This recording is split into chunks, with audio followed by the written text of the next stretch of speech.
So that's how it's gonna be. The events team, almost here.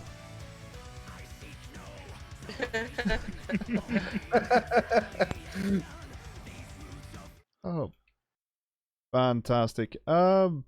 We need to introduce you guys because, well, I don't know if everyone We knows can't who hear you you, are. Red. Yeah, you can't? Well, could be. Now We I can can. now. Fantastic. Yeah, now we can. Technical difficulties, and we've been live for what, like 10 seconds? Fantastic. Yeah. Let's begin at the top left. So just a quick introduction of who we have with us today. Hey, I'm Blessy. My name's Jesse. It's a play on words.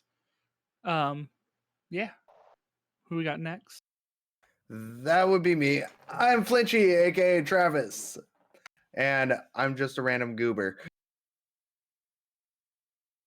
I'm Swig Tactics, Swig Tactics, aka Anthony. Me? Yes, dude. I'm Doom Kitty. My name is Allie. I'm kind of like a member of the community here. Fantastic. And I'm your host, Redliner, as always, trying to mess this up as much as I can. I don't know. I feel that in my soul. Fantastic. So this is basically a quick introduction to the events team with one member missing because he forgot the dates. And other members who actually managed to be here during a power outage. So that tells you something about dedication, right? Oof. Couldn't resist that one. Shots fired!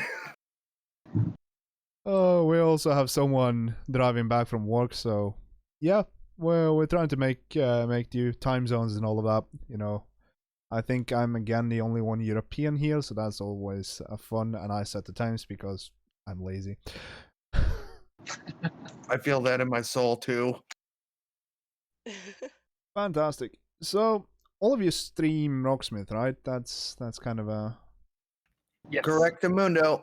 Yep, mostly what we Actually, I don't stream Rocksmith. yeah. So we have mostly streamers, and then we have someone who's more on the just being in the community, and we need those people as well. We don't all need to be streamers. That's not really a requirement in that sense. But again, something I want to know about you guys is, when did you start to play your instrument or instruments, and what are they? Like, how many do you play? Yeah, I go first here. So I got my first guitar, I think, when I was like 11 years old. So, like 17 years ago, maybe. Can't even remember at this point. But yeah, I've been playing since then. I took a break kind of between like 2013 and like 2018. I really didn't pick them up at all. Then I slowly started to pick it up, and then I found about Rocksmith, and I started playing that for 6 months, and then started streaming it heavily, and I've been nonstop ever since. And for me, my first instrument was 17 years ago as well. I played the saxophone for 7 years. I can play the clarinet, a little bit of piano. But then I finally picked up guitar a year and 2 months ago. Been streaming it heavily ever since. It kind of took over my life, and now I'm in its are trying to get into writing my own music and stuff.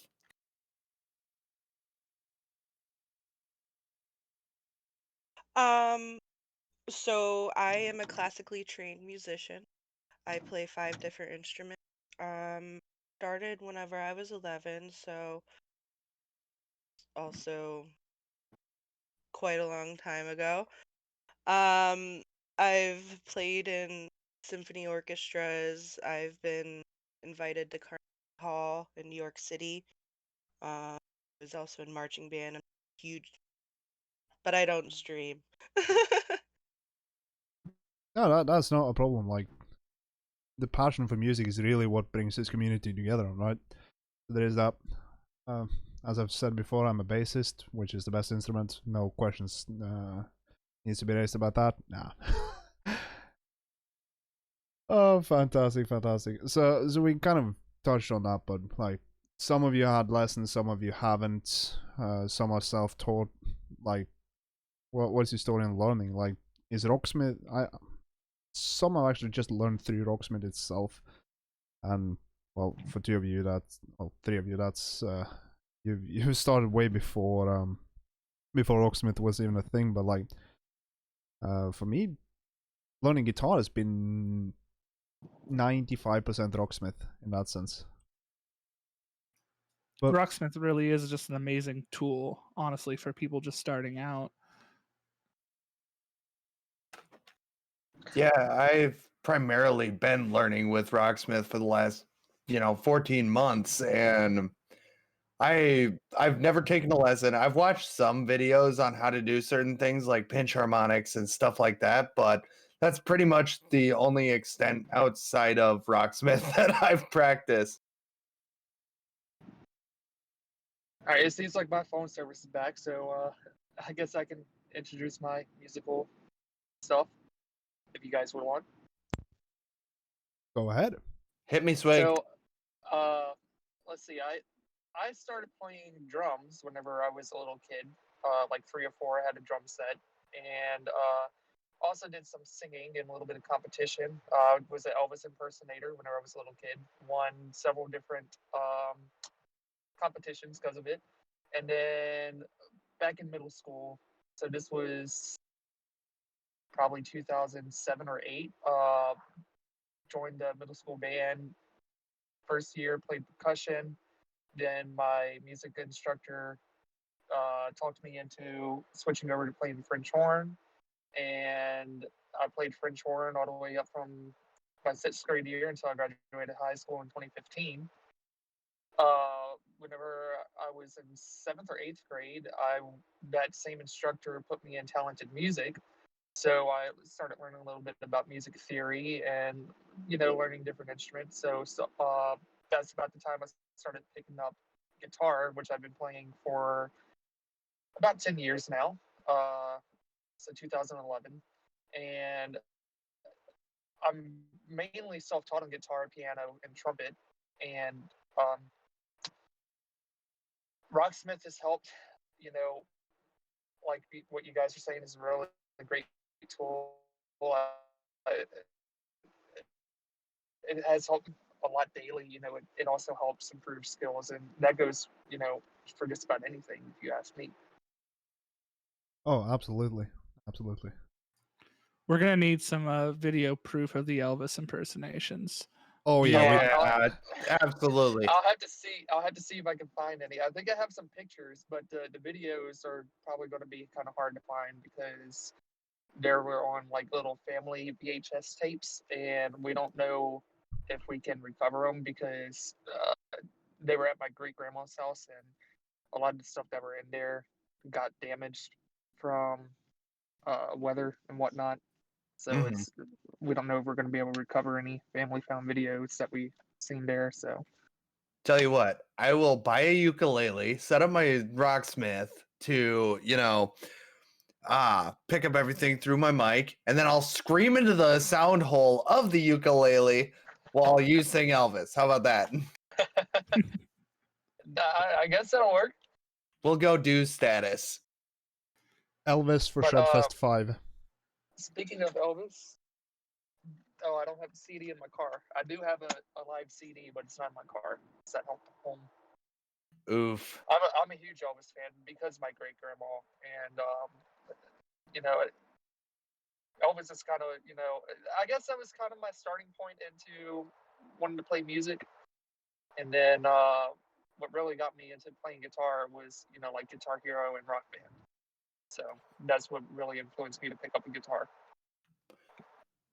Yeah, for me it was I'd never picked up a guitar until 14 months ago, and I was just randomly sitting here one day and I was like, you know what? I'm bored. I kind of want to learn something.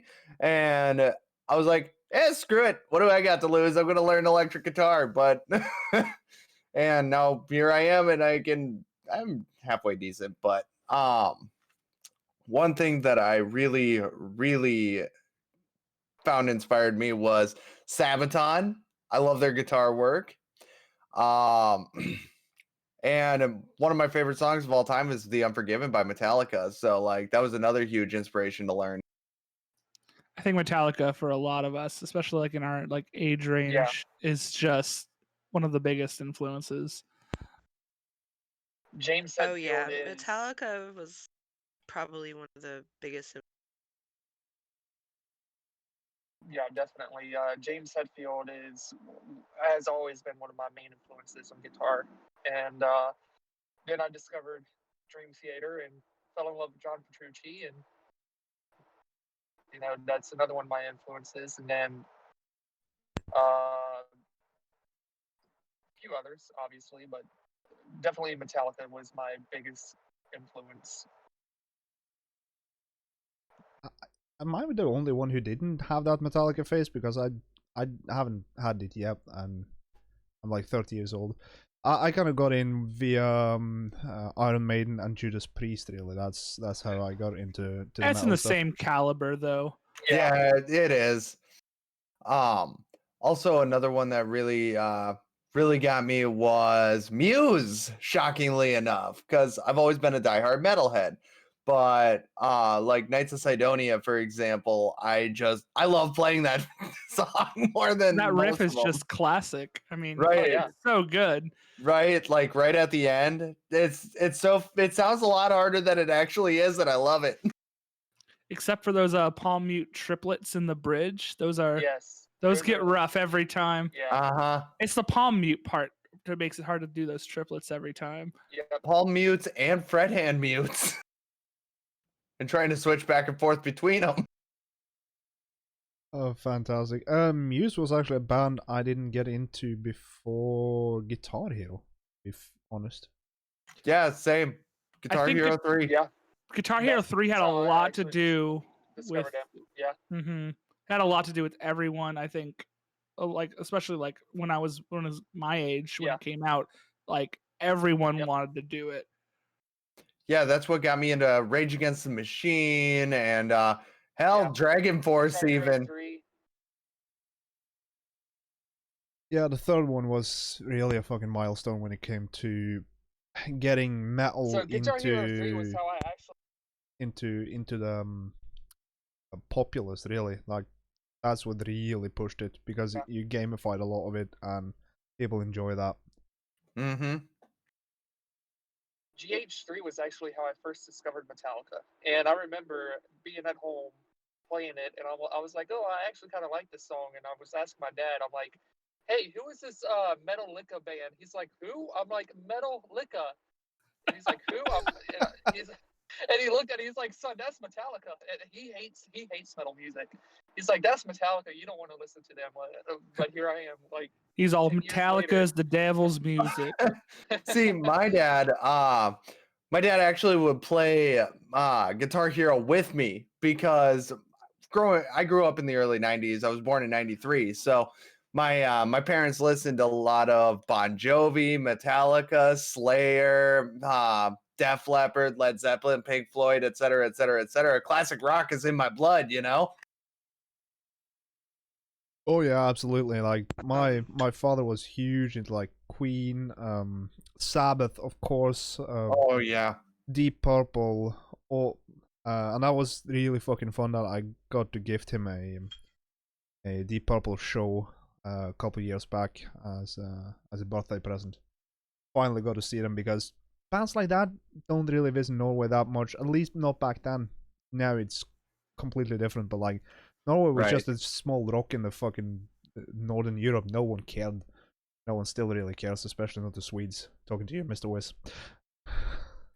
I did something similar for my dad. I gifted him for his birthday. We went to ZZ Top, which was one of the bands he never ever got to see growing up.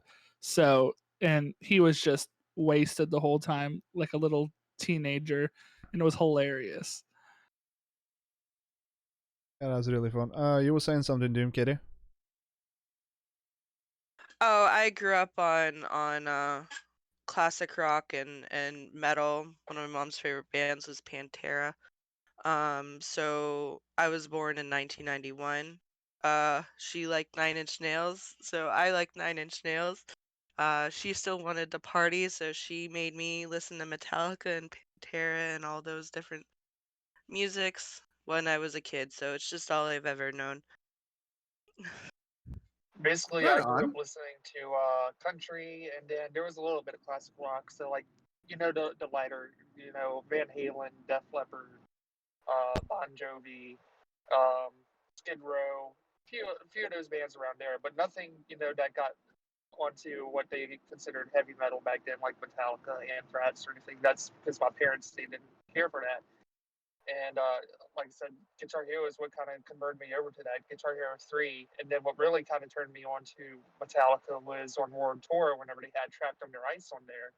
And I was like, oh, this is actually a really good song. And then I discovered more by them. And then I remember very, very well, like, whenever I first started listening to Metallica, my parents, of course, they got pissed about it. And they're like, we're not buying you anything related to Metallica, etc. Like, they were mad about it. Then fast forward to like 2017, I get the Ghost logo tattooed on my forearm. They get extremely pissed about that. Um, and, but it's like, I don't know. Music, it does a lot to me. It helps me out a lot. I can't live without music, especially, you know, Ghosts back in 2017. They helped me out through a lot.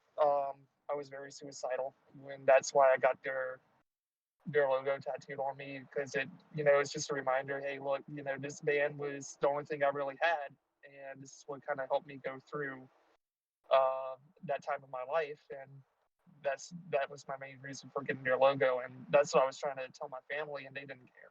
But music does a lot to everybody, and a lot of people say, "Oh, music can't help save lives," but in reality, music does help save lives. There's definitely people, and I don't mean to try to go further into something else, but it's like, you know, um, just a topic. I mean, it does kind of help people with suicidal thoughts and just in general anything, and a lot of people just don't realize that. Mm-hmm.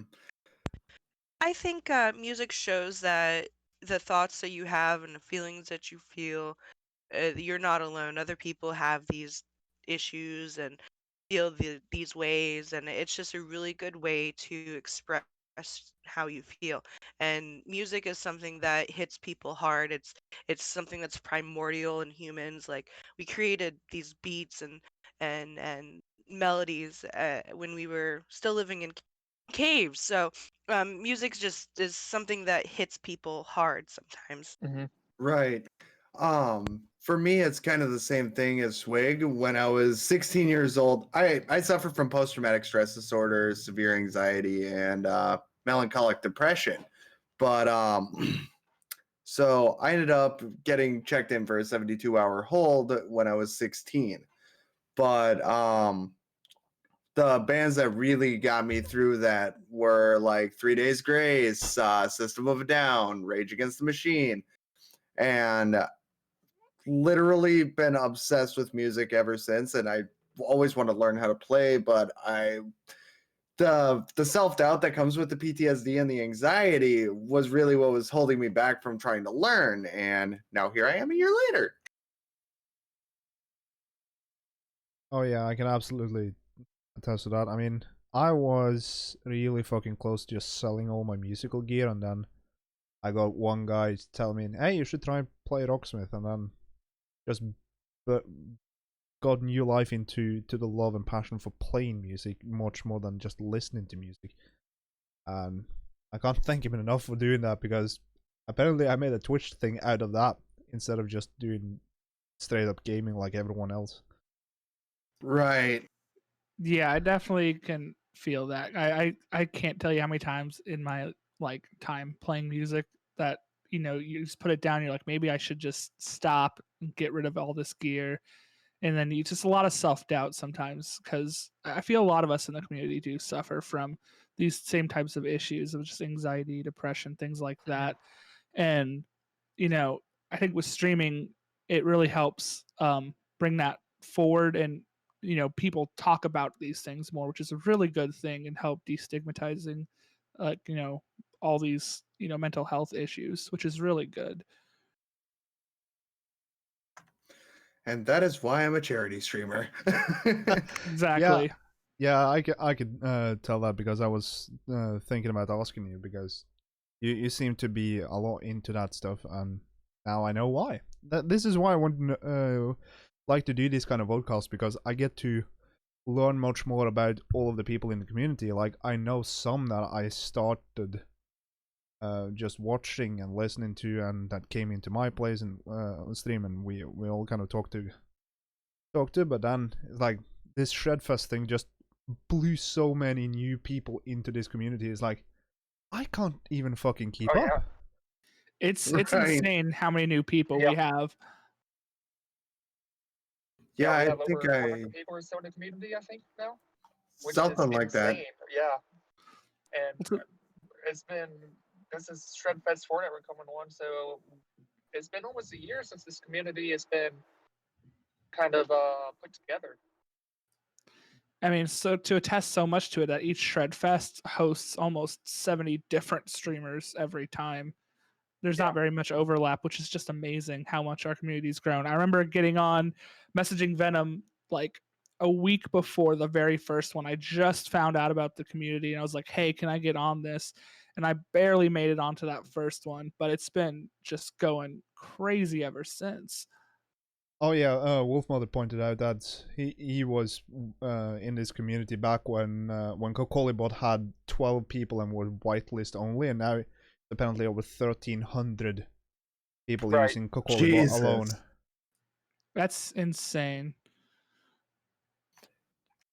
Yeah, I remember when I first joined the Unity Discord was back in either August or late July of last year. But my first actual interaction with somebody from Unity was Miss Rocktism. Like 2 months after I started learning how to play, and it took her like 3 hours to convince me to turn off the dynamic difficulty. Yeah, she's just a beast on that fucking base. Oh yeah, she is. Indeed. So, Flinchy, you were talking about writing music, right? Yeah. Earlier? So, I've always been stuck in a loop with trying to write music, and I would always try to write E standard, drop D standard or anything like that. So all these different tunings, and I just could not come up with anything. And over the past year, it's like I started listening more and more to Devin Townsend, and I was like, what tuning is he playing in? And I found out early on, it was open C tuning, and I'm like, that is such a strange tuning to, I don't know if I'm ever playing that.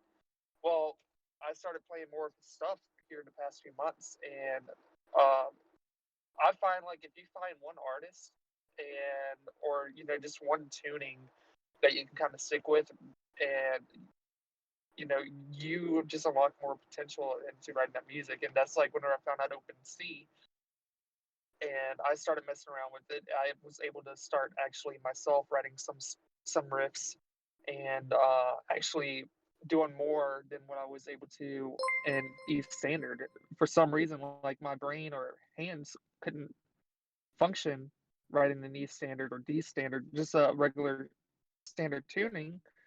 But whenever I go to the open tuning, it's like a whole nother part of me basically comes unlocked, and I can start, like, trying to find out if you want to write music, find some of your greater influences, see what's kind of inspired them, and then kind of go along with that. And that's, like, I've been researching a lot lately on how Devin writes his music. And the good thing about, like, OpenC is, like, I'm trying to think. I don't know. It's kind of hard to explain, but it's like I can understand that a whole lot easier and be able to write something in that tuning than I can in standard tuning. So, Right. Yeah, open tunings are nuts. I think I got first introduced to them like 3 years ago when I started on my Spotify. A bunch of like the Midwest emo bands and math rock stuff started coming up, and I found about Tiny Moving Parts, which is now one of my favorite bands of like that kind of genre, and they play in an open tuning. I think it's like DAD C sharp E. I think is what they do, and it's insane what you can do in those open tunings because there's almost no wrong moves you can make, which is really cool. But you get very complex quickly, and Oh yeah. Right. it's a whole different way of thinking. But it's so cool to mess around in those tunings. Yeah, And see, and it's like the scales are so much easier, I find, in the open tuning than they are now. Being like the only thing with doing a scale and like an open tuning is like after two strings, especially in open C, so it's C G C G C E. You're basically repeating. So say for instance you do like a minor scale, so three six, or 3/6 all the way up to fretboard. You're just repeating the same notes every couple strings, but it's so much easier, and it sounds, to me, it sounds better than like trying to play something in a standard tuning. right. And the only thing that kind of sticks out with that open tuning is the E string. And a lot of people that play in like open C, they don't really use that high E string that often. Right. How? I mean, open C is that obviously like a tuning that's supposed to be like a C chord with just strumming the open strings, right? That's kind of how Yes, they. that's correct. Yeah, that's the idea. How is it to play a different key like D or something like that in an open C tuning? It's Capo. really, well, I mean, you can use a capo. It's really not that difficult either. I mean, if you know the fingerings, so like the C scale, Devin Townsend actually has a video, and it's like, look, he's like, you can use this scale pretty much anywhere on the board, and you have all your keys right there. But I mean, he uses open C tuning, open B tuning. I think there's even one song, it's like open C sharp. Um, and then he has some very few songs that's an E standard, but um, that's kind of like, well, I'm trying to think of another song that's kind of not an open tuning. I don't know if it is considered, but Ghost of Perdition by Opeth, that's actually a D minor chord with an added ninth on it. So it's I think it's D A D F sharp or F A D, which gives it that minor with the added nine. And whenever you strum it, it's just that chord without any notes. And then you got Creed that uses for I think it's higher. They have a tuning. It's D A D A D D, which is kind of weird, having that double D for where your B, high B and your E string are.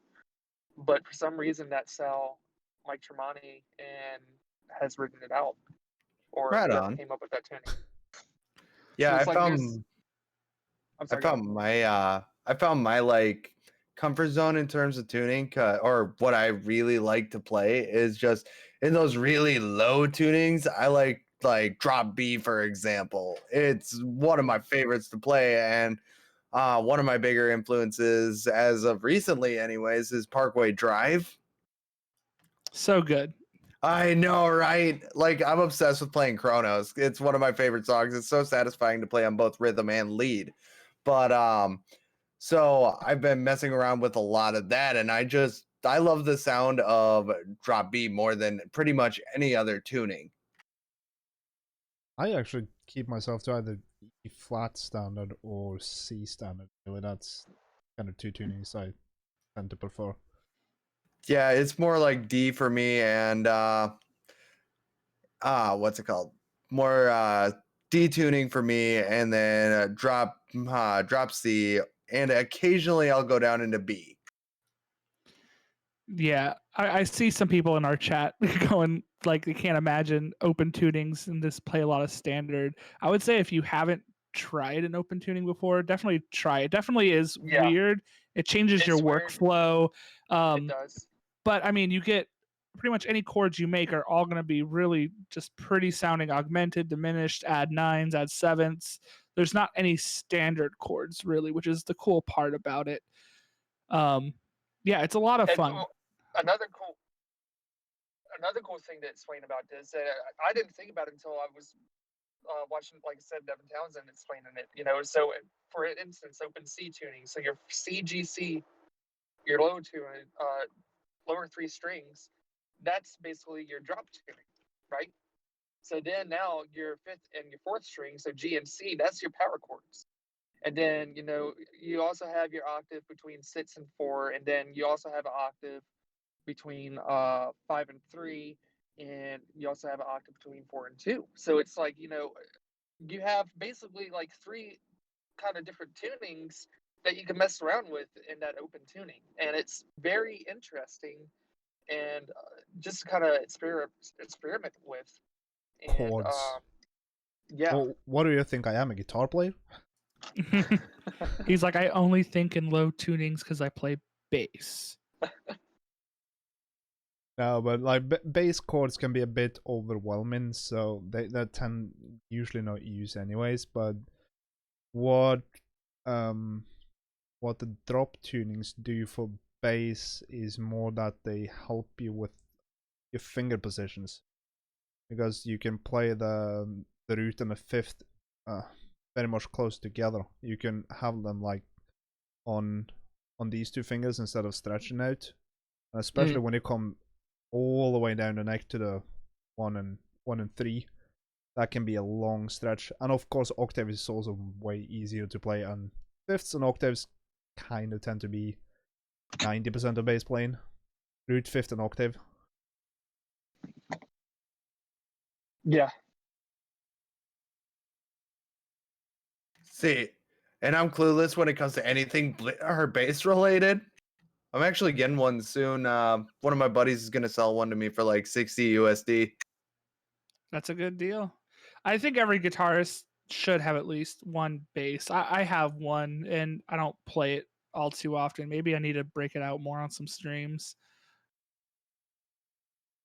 Yeah, I kind of when it comes to like guitar players playing bass, I kind of really like the Adam Neely approach, where his tips there on that when you play bass, try to play that exclusively with fingers. No offense to pick players, but it just helps you put your muscles in a different situation than trying to play bass as it was a guitar but lower.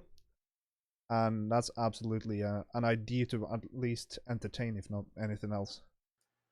No, I definitely agree with that. Unless you're coming down to playing like punk bass, which you'll need a pick for generally, unless you're just god tier.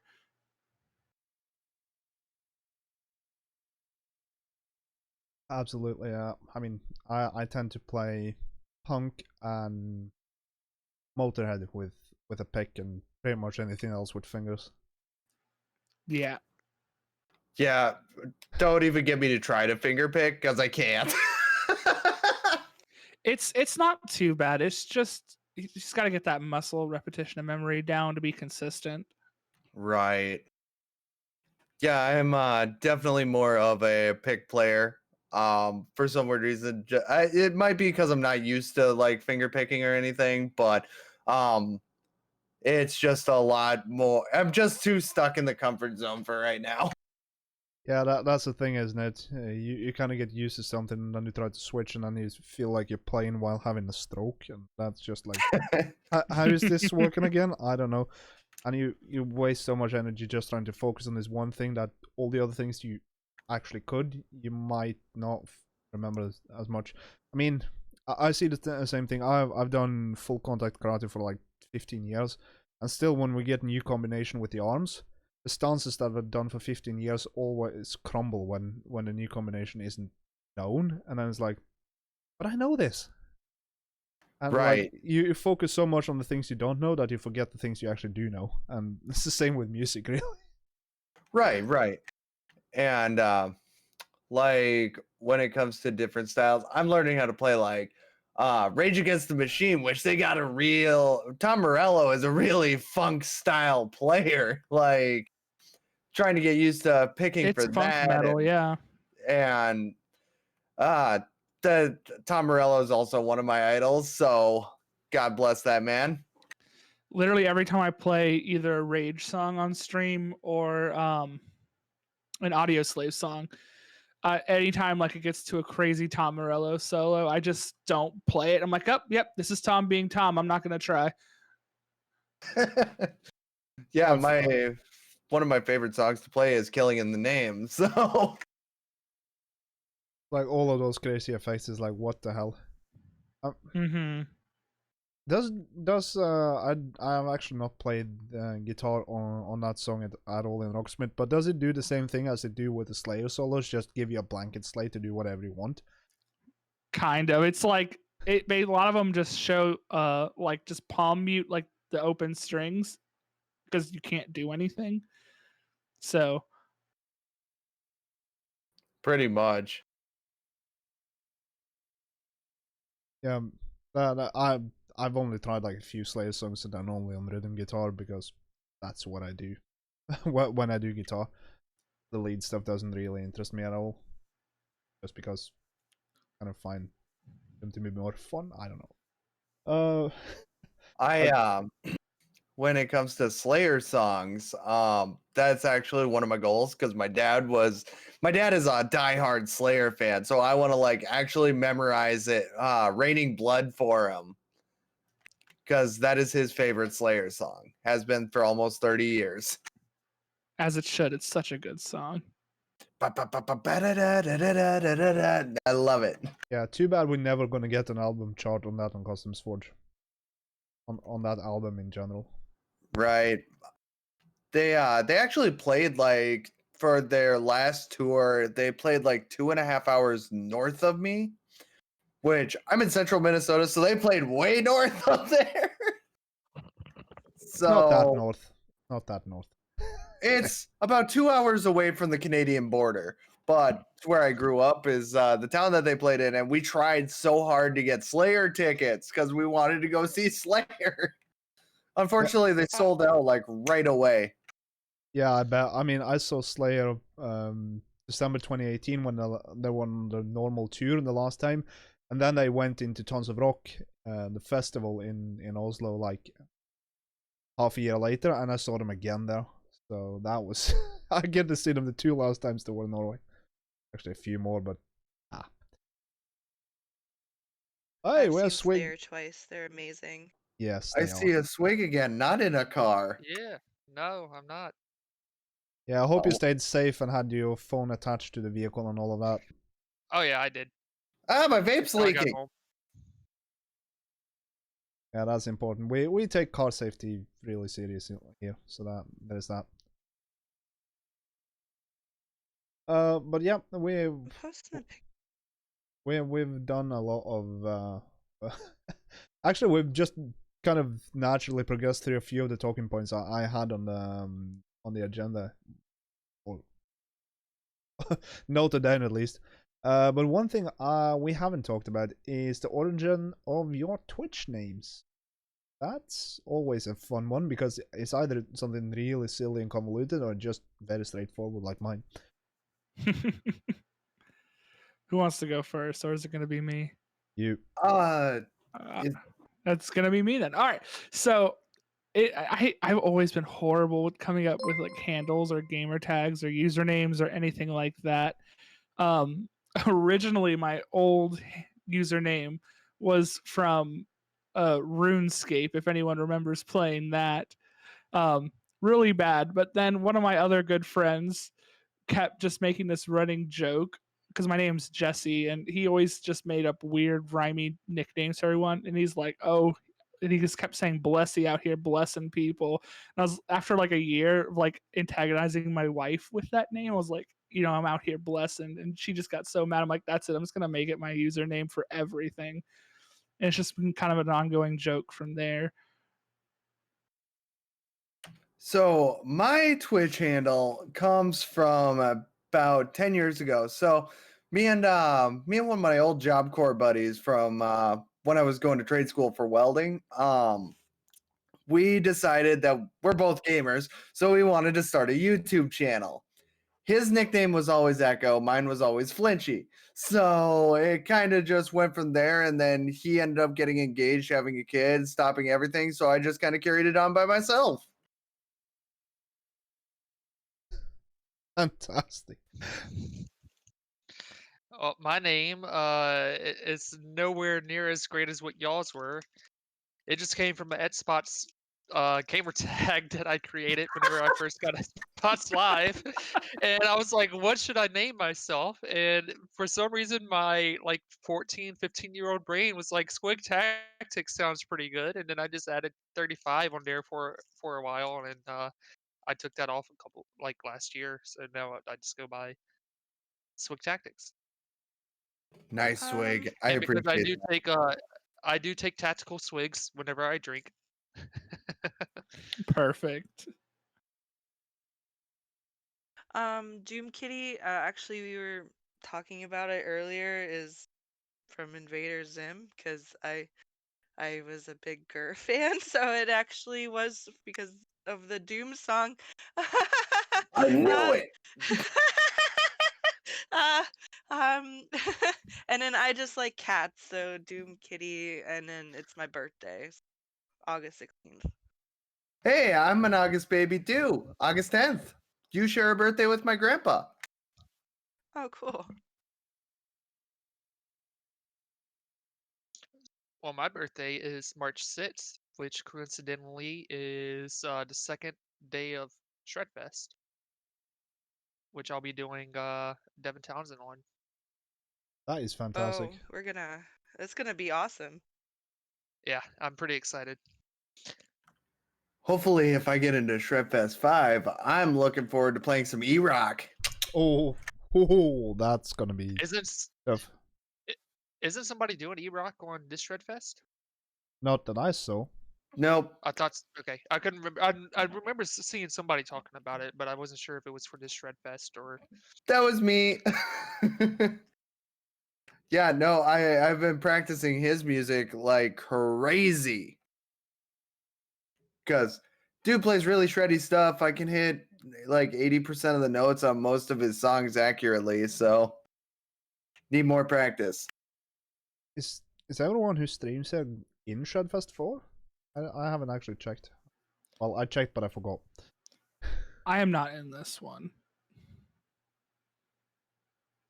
Well, I'm in this one, so that's that was really fun. I wasn't actually expecting that, but I'm pleased. Yeah, I'm not, but hoping for Shredfest 5.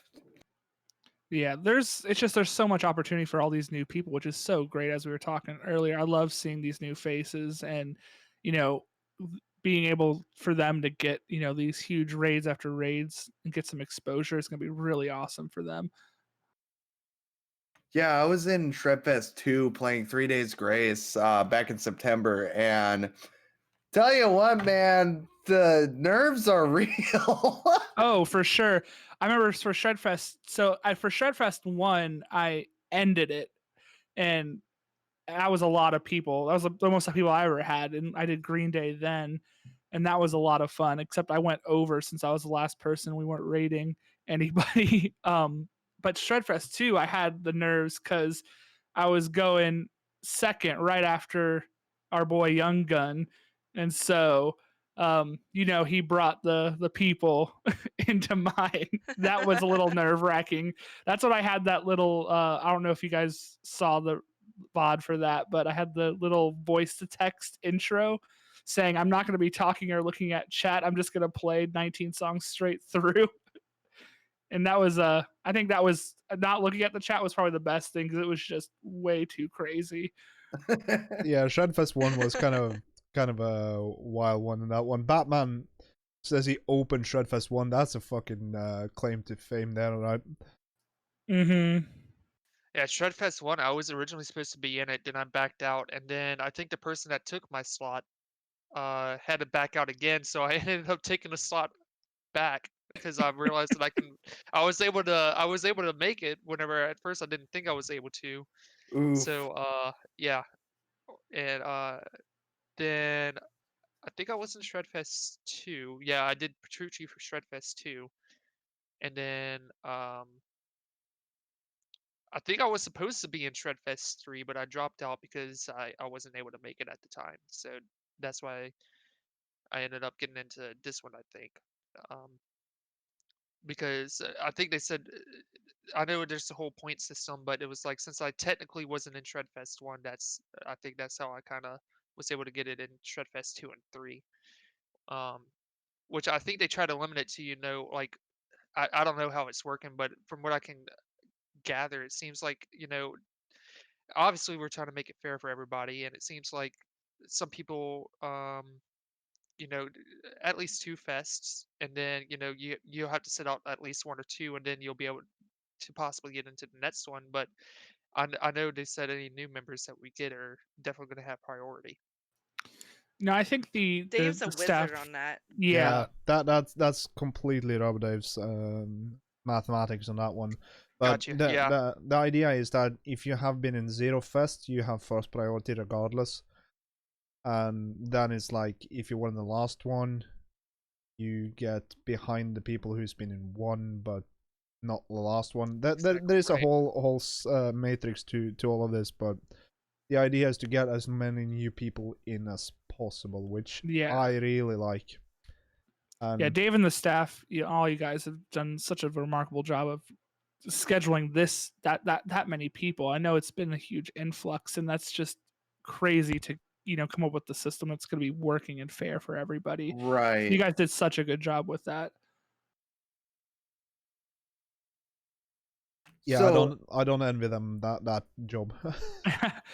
But that's also too, I think, partly why we have us and the events team here. We're going to hopefully try and create some events in between these to get more of you guys involved.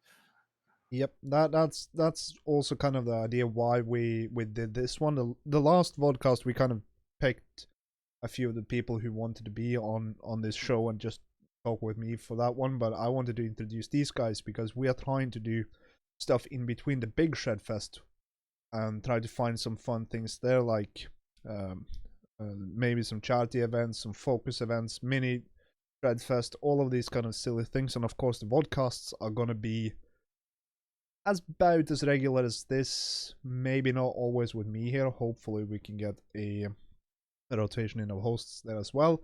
But we'll see what happens with that. But I'm glad to have Flinchy here that is apparently experienced in doing charity events, and I'm definitely gonna take advantage of that one. yeah, I was actually just about to ask, did we ever, I know me and Swig have talked about a bunch of charity organizations and stuff like that. And he posted them up in the events channel. But did we ever like talk about what charity we would like to represent first, or? No, Right. I So don't. what I was thinking, which I was wanting to try to get the events team to. I forgot how many charities we chose. I think it was close to about 8 or so, and I wanted Yeah, to it kind of was, narrow it down to like 3 or 5 between us, the events team. What we thought would kind of stick out between the events team and the staff, and then we introduced those to the rest of the community. Basically, have a poll, say, hey, look, these are these charities that we wanted to do a event for. um, we want you to choose which one you feel like would be the best one, and whichever one had the higher one, obviously that's who we would do the event for. That's what I was feeling for the right. charity stream. That way Yes. everybody had a voice into it. Yeah, I think we definitely would need to narrow it down first, and then we'll put that out for everyone to vote on. Right. And also, when it comes to the whole charity thing, I'm thinking that we make a team on Tiltify, which I know how to do that, but and then we can invite everybody who wants to be involved with charity stuff to that team. But then we can create events and campaigns straight through the site, get everybody a link to the actual team page and stuff like that. So if there's anything I can help with that, that would be great. Absolutely. I've also had had offer for helps from Robert Dave, of course, because he's just involved in pretty much anything there. So I'm definitely gonna take him up on that offer and get his input on that one, because of course we want the blessing of the whole fucking Discord on what we're gonna do, and try to make both music and the world a better place as much as we can, being silly musicians. Mm-hmm. Might as Now, well use our another thing that- talents for good use. Indeed, indeed. And another thing that I mentioned a while back, and I think a few of you guys and had even agreed upon it, was possibly doing something, with people that don't stream Rocksmith, like a little kind of friendly competition type deal, or even kind of doing like a little mashup video, kind of like how we did back years ago whenever we had that big community with Wrath, and we did the Knights of Sidonia thing, and kind of doing something like that, and even having other people besides Rocksmith possibly introduced or put into that, just kind of spread out. And because I don't want to make, or I don't want anybody in the community to feel like they're left out just because they don't play Rocksmith or they don't stream Rocksmith for reasons. So it's, but there's been a few things that we've been kind of experimenting with or talking about, and trying to get to and think of, but it's, we had some issues with a couple things, and we're trying to figure out, how to, um, I guess, come up with the best way to do all of this as well. Right. And when it comes to the friendly competition thing, me and Johnny were thinking about bringing up the whole little guitar battle idea that we had to you guys. You tell? So, what Johnny and I did was we did a multi-stream, and we chose 2 songs each for each other. And me and Johnny's been playing for I think 2 years. If he's still in the chat, he can correct me if I'm wrong. But and I've been playing for 1 year, so we're around the same skill range anyways. So we picked 2 songs for each other, and we both played each song. And the 5th song, we just kind of choose whatever we felt like playing as our like encore song or whatever, and just have a little bit of fun with it. Just try to have a little bit of a competition while still being friendly. Now, see, a lot of people, I know that was one of the issues that were brought up whenever I talked about that competition, was like, well, how are we going to prevent people, let's say somebody, a skilled player, that can do sweep picks, all these different, techniques. And for instance, like you, Flinchy, or Johnny, that's been playing 1 or 2 years, I can't really do that much. Well, it's like, well, we could just come up with the forum, say, hey, look, put in there, how long you've been playing if you're interested. That way we can know, and we can actually team up, okay, we'll say like people that's played 1 to 2 years, maybe 3 or 4, I don't know, whatever the case may be, we could group them in one category and then, go from there. That way, it's fair for everybody in this, and they're not feeling like they're, I'm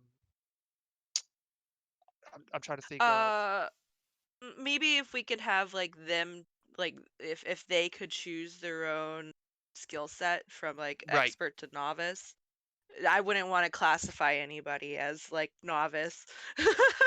Right, and Fair enough. that's what I'm trying to, yeah, that, and see, that's what I was thinking of, and just so they don't go against somebody that's, let's say, playing 10 years, that can do all these different techniques, and they don't feel uh put down or anything because they can't do that. So Right. it's Like me, I can do pinch harmonics and I can 2-hand tap, but I cannot do sweep picking to save my soul. So Just be a ginger. You don't need to worry about your soul. you I just gotta worry about the ginger stealing my soul. Not interested. Wait, hold on. I gotta see how many freckles you have, because it doesn't look like you have any. Oh, those are all the souls you stolen. Exactly. I have a lot of them on both arms. I have a lot Can't of them hear on ya. both arms, so there is a ton of them. But I'm pale and it's bright as hell here, which is why I have these on. Hey man, I'm Irish. I feel it. I think if we come up with any type of competition within the community, we're gonna have to really think about how we're gonna organize and divide that out, because we don't want to, put anyone down or make anyone feel bad. We're all good in our own ways, and we all shine in much different areas. Absolutely. Regardless of how long we've been playing or how little we've been playing. I've been playing for a long time, and I know people in the community that have been playing for like 3-4 years that are hella better than me. So it just, time's not really a justification of how Right. good you might No, be. I think no. so yeah, that's gonna have a conversation we're gonna have to figure out. But I think friendly competitions and things like that would be fun in the community. I think collaboration would also be really cool. Maybe coming up with a community shred video where each person has like a 10-20 second segment. Yeah, stealing Jededine's Well, lots idea of there, people but do that. yeah, but like that's the first one I thought about. But just have a big like shred collab in that one. That would also be just Yeah. fun to do. The whole point here is to grow the community stronger. So that as long as we keep that in mind, I don't really think we're gonna have an issue with this because, well, no one here wants to put other people down. At least that's not been my impression in general. That we're good at building each other up. I think that's the core of this community for sure, is that we're just here to bring people up and just help each other progress and be better people and better players every day.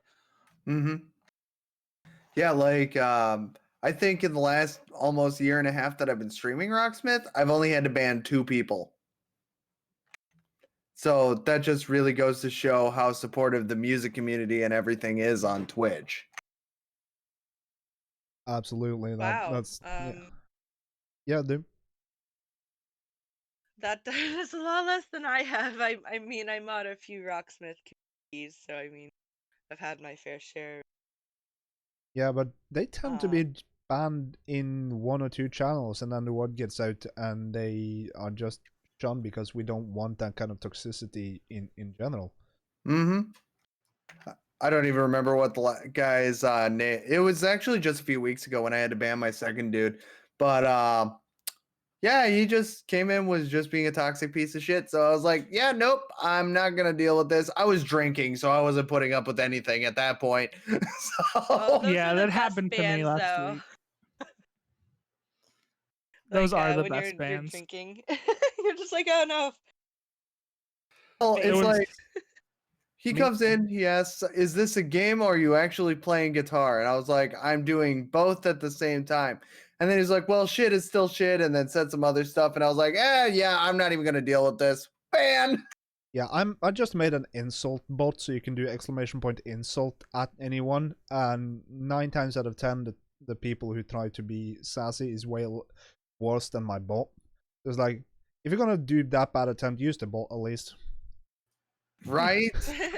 Speaking of which, I kind of want the command for that, by the way, Red. It's just !insult. Okay, but what's the actual like code or whatever you want to call it? Oh, I've just point the command to a text file that reads a random line from that, and I've just put various silly insults there. A lot from Monkey Island, a lot from like Portal.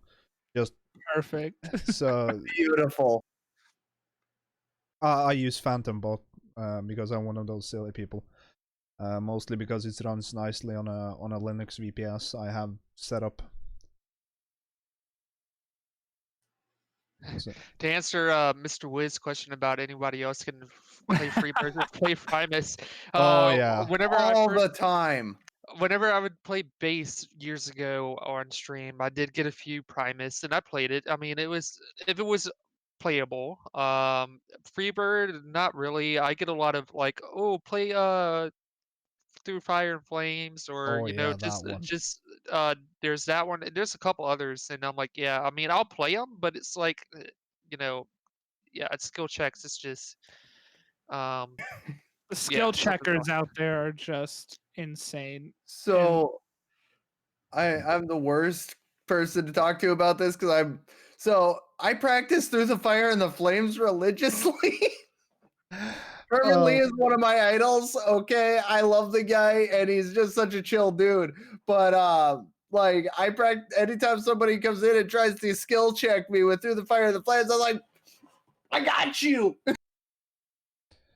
Yeah, I just do rhythm guitar on that one if they want guitar, and then they just get salty. That's actually a really good idea. I should probably start doing Rhythm.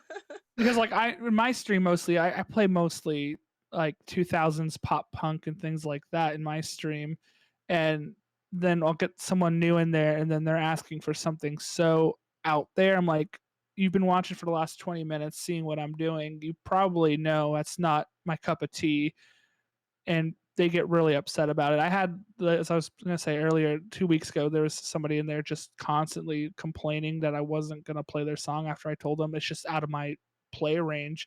And I had to stop mid song of what I was doing and just tell this dude off and then ban him.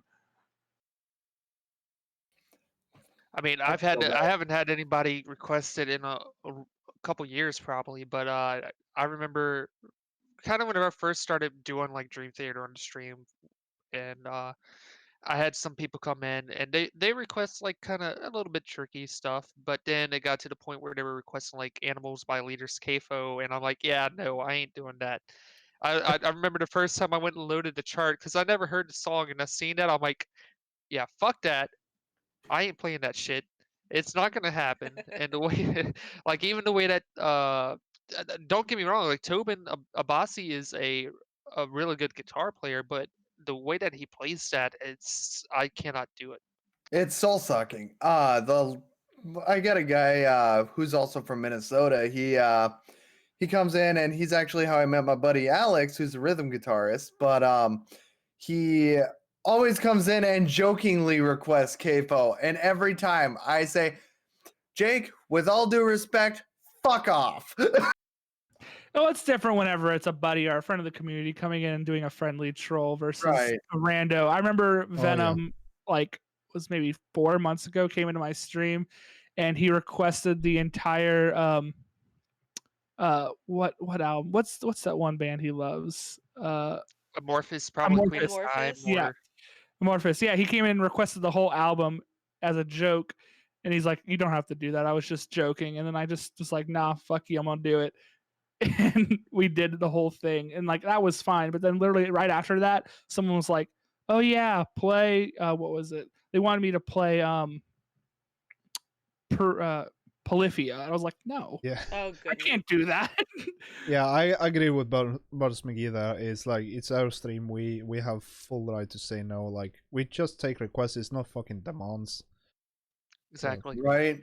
Yeah. I had a guy come in and he tried demanding that I quit the song that I was playing to go play Stairway to Heaven.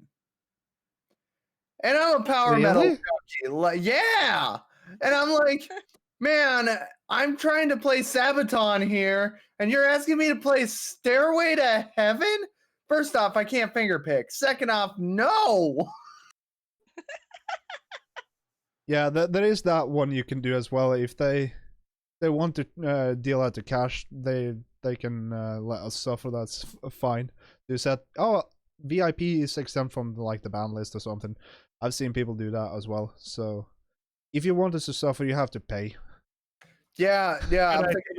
I'm thinking about adding pay gates on everything besides or like Michael Badio, whatever his name is. I can't even remember. But Oh yeah, him. like, yeah, or like Yngwie Malmsteen, stuff like that, because the stuff that I play shreddy stuff, but not that shreddy. Joe Satriani, I love playing Joe Satriani, or like Santana, stuff like that. But I cannot stand playing like Yngwie Malmsteen because it's just not my style. And the neoclassical stuff is also extremely difficult as far as I can see. Mm-hmm. Doesn't that guy use like a fully scalloped neck as well? Like, to make that playing easier? Yep. Thank you, Michelangelo Badio. Fred about said song requests might be worse than impossible songs. I agree with that too. I had to tell people all the time when it's in the rules, please don't request something over 6 minutes, and then they give me a 12-minute song and then get upset about it. See, I mean, I don't mind playing long songs. Like I said, I'm a Dream Theater person as well. So Mhm. obviously, I've sat on several streams and played like Octavarium, which is like 28 minutes, or even their longest song, 6 Degrees of Inner Turbulence, which is like 45 minutes in length. Yeah, so Mhm. And 20. I enjoy playing it because I'm just like I said, I'm a huge John Petrucci fan. I like playing his stuff. So that don't bother me. If I played Periphery Reptile, which is about 18 minutes. Trying to think of some other ones, but as long as it's in like that prog and it's bands that I like, I don't mind playing them. I think But it depends stream to stream. Like for your stream, that makes sense. I guess it just depends on what kind of like how someone's stream is going and the flow right, of it. definitely. Yes. When I have like 5 different people, requesting songs, and then someone VIPs like a 13-minute song, and I know some of those other people, I got people from all different time zones. They may be only able to catch like only have enough time to catch just their song and go. I'm like, I have to figure out how to prioritize or, Right. negate all of Yes. that. Like I think the longest two songs that I've ever played are The Greatest Show on Earth by Nightwish and The Odyssey by Symphony X. Both of those songs are more than 24 minutes long. And by the end of them, well, with Nightwish, you're not playing anything for 90% of the song because it's Nightwish. But So but The yeah, Odyssey is yeah, it depends a lot on the flow and also the night. Like if you have a slow night, which happens from time to time, it's like, oh, you want this 12-minute song? We hadn't had the request in 5 minutes. There's not much activity. Yeah, we'll do it. That's fine. But if you have like For 7 sure. requests on the list, and someone tried to VIP that, no, that's not gonna fare well with the rest of it. It just feels like people would jump in the queue, but in not the good way. So right. And to answer Xerox, the reason why I like playing Goat is simply because of the harmonics. They sound cool, okay? I'm not even gonna try and imitate Tim Henson's playing. It's too insane. It's so good though. Oh yeah, no, it's amazing. But Goat's not even my favorite song from them even, but it's a good song. Another good one I like to play is Libra by Oh, that's by Intervals. yeah. Intervals is really another one of good. those bands that people try to Queenie's really request and I good. go no. Yeah. Mm-hmm. Yeah, that's so my boy Rob, he's a mod with me on Size Channel. He got me to play God, I don't remember what Haken song it was, but he challenged me Bacon's like so good. right? He challenged me like 6 months ago to get more than 80%, and I got like 85 on a first time sight read. Love Haken. One of is my it favorite Haken songs or by yeah? Go ahead. do what? Oh, Oh, you can go ahead. yeah, okay. Is it Haken or Hawken? I don't really know. It's Haken like bacon. Yep, Haken like bacon. It just sounds wrong to me, but That's a good way to remember it. Right? I think that's because you're from Hey. Norway, Red. yeah, the phonotactic rules of the A is different.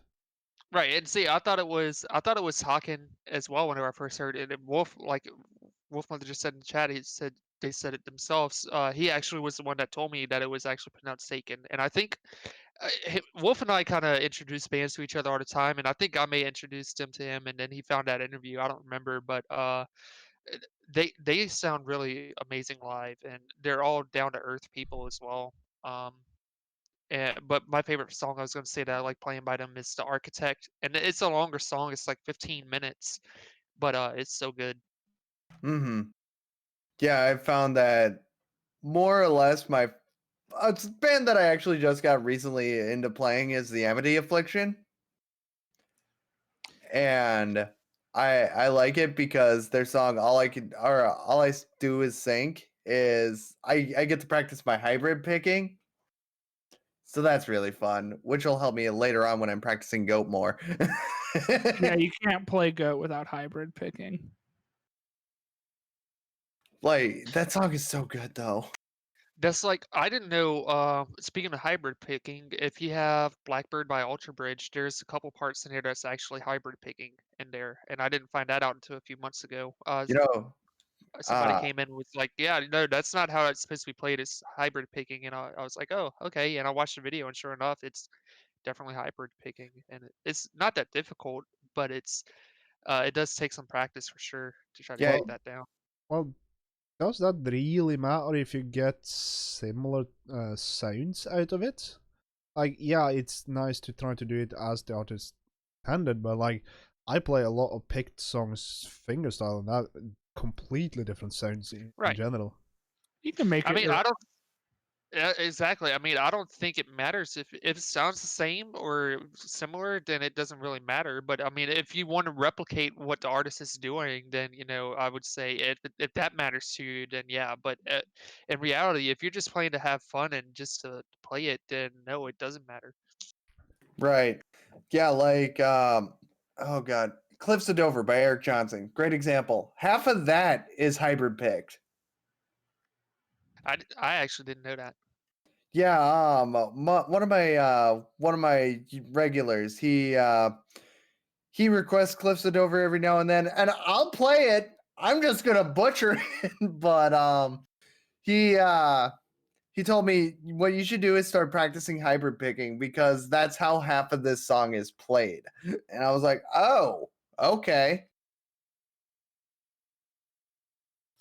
Yeah, I think you just gotta, do whatever you're comfortable with. I mean, it's Yeah. like my example for that is playing Thunderstruck, which no one should ever play on their stream because it's horrible.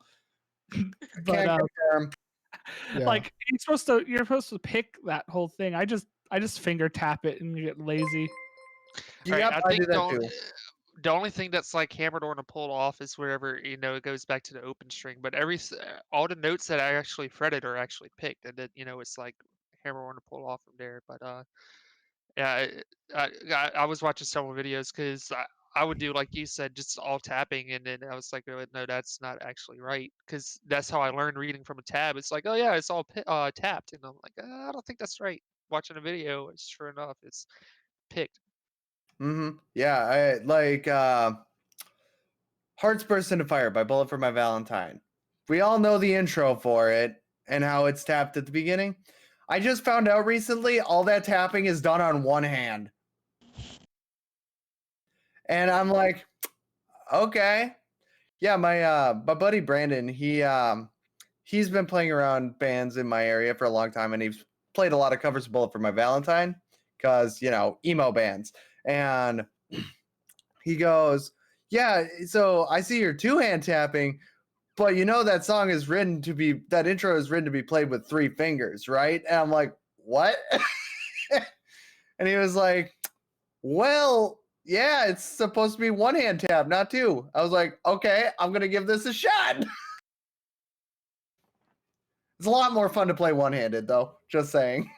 Yeah, or like Mr. Wiz pointed out, like galloping on bass, I use 3-finger galloping because it makes just more sense. But of course, Steve Harris is an unhuman beast, and he can do it with 2. And all people who say, "Oh, he gallops with 2 fingers," yeah, but it sounds the same. Okay, speaking of bassists, let's talk Les Claypool. No. That's that's an alien. No, that is a god amongst men, and I think we can all agree on that. Oh, no doubt. Yeah, I mean, There's one song. Fred said he's an alien. Yeah, he is an alien because he does sounds that I don't think actually is supposed to come out of a bass. But would you imagine what it would sound like if he actually got the gig as Metallica's bassist? Because he did audition for them, but then they told him, "Yeah, you're way too good for us." And then he joined Primus. Yeah, no, he made Primus, but still, like, I still like his reaction to the "too good," and it's like, no, they knew I was a freak, not fitting, but they were just being too kind. Right, dude Les Claypool is a fucking legend. Indeed. This is interesting. I was about to say, there's a song by Devin Townsend. It's on one of his earlier albums. It's called Ziltoid, and there's a song in there called By Your Command, and there's one part like the bass and the guitar are, synchronized in what they play. And I was trying to figure out who the bass player was, and according to Wikipedia, Devin Townsend played the bass part on that, and it's so like that part. It's uh kind of difficult uh, on the guitar, so I would say it's more difficult on the bass as well. And just for somebody to play that is very interesting to me to see. Mm-hmm. Less strings on a bass for the most part, unless you get a 6-string. But Still, the range that you need to stretch is, if you have a guitarist who writes the music but doesn't know the length of the scale, they tend to overestimate what you can actually do on a bass unless you have unhuman hands.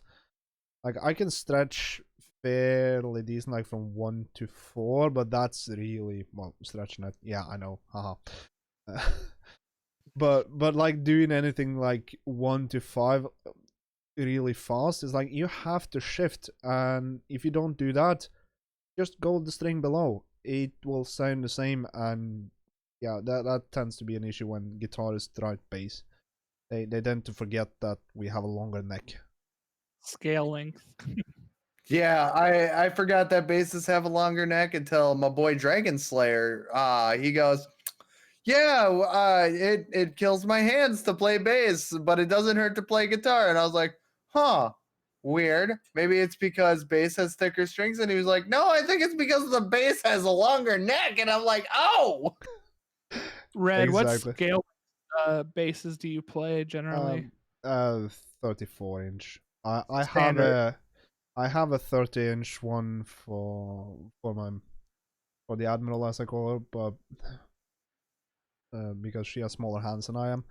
And it's weird to play that because the scale length of a short scale bass is nigh on dead between my guitar and my basses, so it's off on both ends. Yeah, so generally to speak. the short scales are 30-inch, I Yes. think. Yeah. Speaking of stretching, like finger stretches, I can on a guitar, I can go from the first fret, and with my pinky, I can reach all the way to the sixth fret, and I can't go past the sixth fret without moving my index finger off the first fret. But um, I think that came from being able to play John Petrucci because he has a few songs that he does that, and then Devin Townsend as well has several songs where he does those long stretches, uh, and then just a lot of stretching in general, like playing piano. At first, like playing piano, I couldn't stretch my hand out, to be able to play some chords, and it took a while to be able to get that. And I think just being able to do that and having that kind of experience as well kind of helped out with the stretching. So Yeah, I with don't- like the finger stretching thing, I can stretch from the first fret to the 5th fret pretty easily, but I can't go to the 6th fret, just like you, Swig. But then we get to songs like Through the Fire and the Flames. And part of that, 2 parts of the song, you have to stretch from the 13th fret to the 20th fret. And so I can't do that. So I actually watched how Herman Lee does it. And he plays over the top of the neck board, which is how I specifically play it like that now anyways, because it's just so much easier. if it's good enough for Herman Lee, it's good enough for me. Damn right.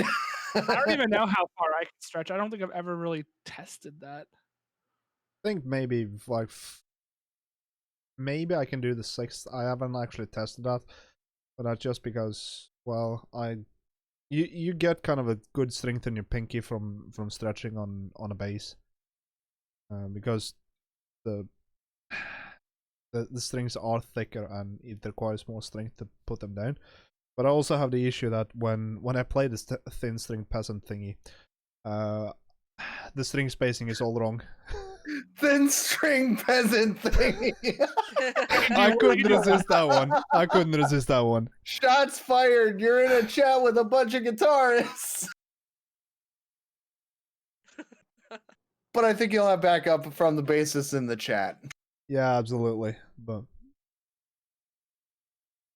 That's just how it goes. Like the bass requires different sets of skills when it comes to that, and I really feel it when I try to play anything else but power chords. My fingers don't want to go where I want them to be, and that can be a bit of a challenge. Yeah, my biggest problem with still to this day is playing arpeggios. I cannot play arpeggios to save my soul unless it's Kryptonite or Knights of Sidonia. That is it. Otherwise, my arpeggio skills suck. Arpeggios do take a while to kind of get down. It's practice with those. Like, I feel like I'm just sweep picking at that point.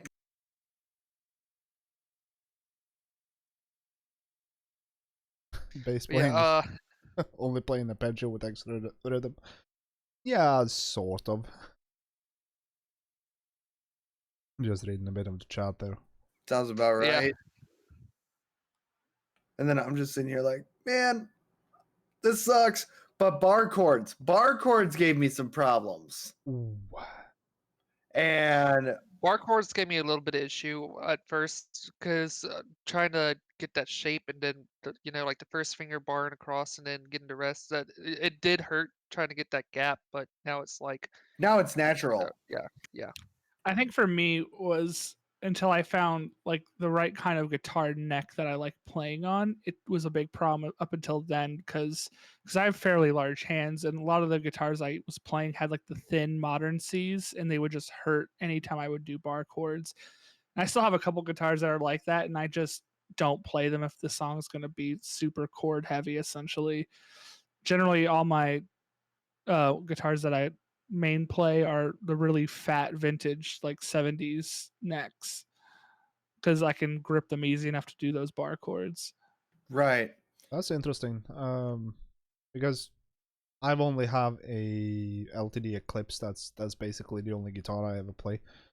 I have a LTD Viper 50 sitting right here. And an Ibanez Geo back there. I have no LTD. And a knockoff Strat or Fender over there. I have an addiction, okay? Fantastic. Actually, the one neck I like over most necks is the P bass neck. It's really fat and it just the P bass is everything. Yes, and unfortunately for me, I have it set to C standard, so I can only play it like there because that's what I tend to put on it. I love the sound of jazz. I hated the jazz bass for the longest time, and then I started playing one of the Hardy Benton ones, and I fell in love with the jazz bass. See, jazz style of bass. I'm more of a blues style kind of guy. But not with bass. I'm talking just in general. Like if I'm not really into jazz as a musical genre, but like the jazz bass sound style. Yeah, it's just the model. Yeah, jazz bass is I don't know. I'm a Fender fanboy through and through. So you can't tell me otherwise. Pretty much like 90% of my guitars are Fender. So jazz and P basses are my go-to. Yeah, I'm an Ibanez fanboy and now an LTD fanboy, but my problem is with the LTD is the neck dive. Heavy headstock. That can definitely do it. Also, I don't have that issue with my LTD. I envy you. some I've heard do have that, but to circle back, Red, what you're saying that you have a Harley Benton, low key, those are some of the best guitars. I have 2 of them, and they are so good.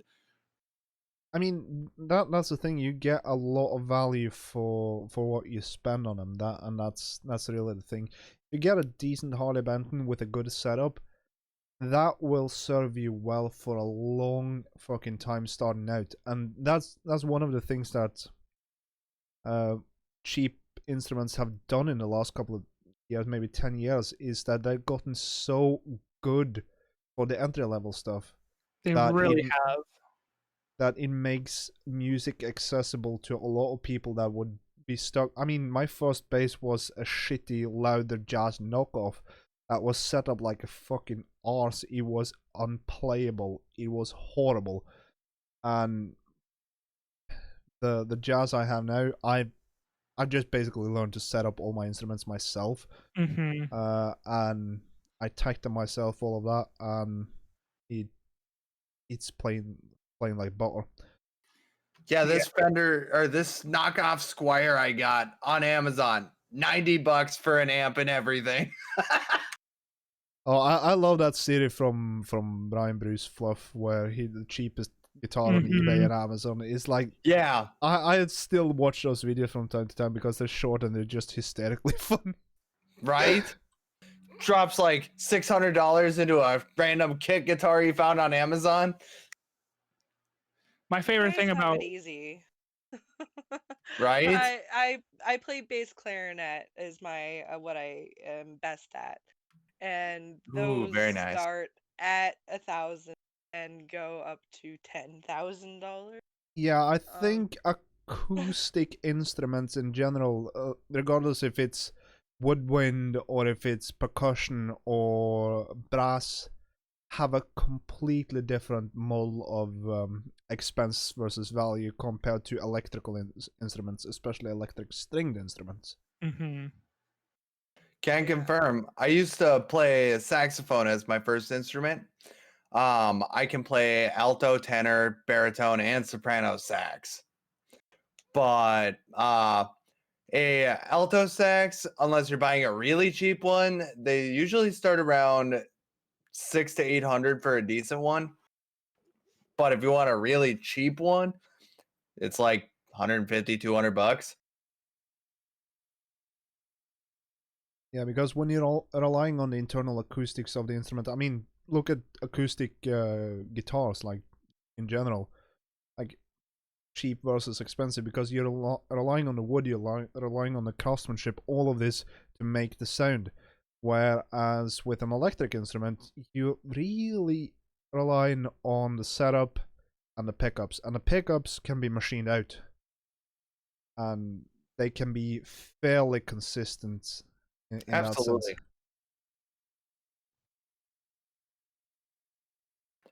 Yeah, it's quite a difference.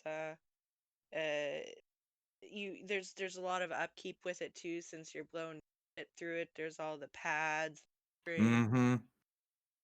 It's really something that's different. I mean, I'm very envious. Yeah, I bet. Well, we've talked a lot, and I've just loved the flow of the conversation. But like, what are some of the things that you guys practice without or outside of Rocksmith in general? Like, how do you do it? What do you do? Of course, on what instruments do you do that?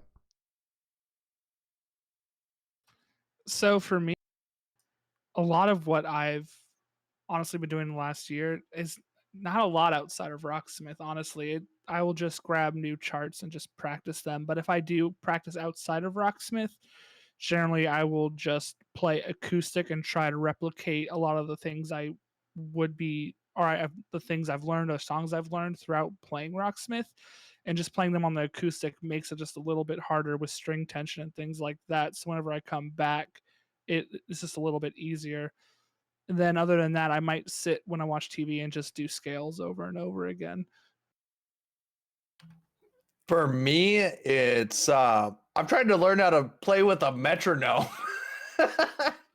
I'm a little rusty on that front now. So it's like trying to relearn how to play with just a standard beat or anything, especially when it comes because okay, so with learning or me trying to learn how to write my own stuff, I've got Sai teaching me and I've got my buddy Alex teaching me. Alex is a rhythm guitarist, Sai is primarily lead, and for the most part anyways, but he plays everything because Sai is a fucking madman. But so Sai gave me a little bit of homework to create a rhythm, which is hard to do when you can't play with the metronome. So Fair. so he's got me working on this, and I came up with something yesterday, but it took like 5 hours of brainstorming, and it was very punk rockish. So I'm excited to keep going with it, and it's fun to practice with the Reaper DAW and everything. So it's a good time. Fantastic. We can't hear you, Swig.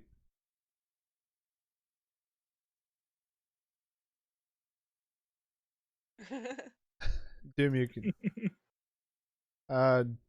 Rip Well, Swig. Still yeah, can't hear you, buddy. So yeah, Doom just well, you practice all outside of Rocksmith, so I'm curious about you. Or yeah. So I have to rent my instruments generally. It's so I just moved across country. I haven't COVID started, so I'm rather rusty. But how I would practice is I would just set up the sheet music that I have and go through the parts that are harder. The bass clarinet is more of it's a bassier instrument, so it's more going along the rhythm of the music rather than lead and prominent. Which makes it easier. So I find it easy to play in a lower register rather than a high. I can also play, the normal B flat clarinet that everybody thinks of whenever they which that's me a lot harder because a lot of like if you think of classical music like Rhapsody and George Gershwin is a song that rather prominent and I can't do that. Actually, one I'm song that much I do practice all the time is Silver Bride by Amorphous. Interesting. so it that's just weird. So you just go along with the music and practice the stuff that you have problems with. Of course, it's a lot easier to play with the whole band because then you realize where your body is in with music. So it's easier to play a orchestra or something piece that by yourself.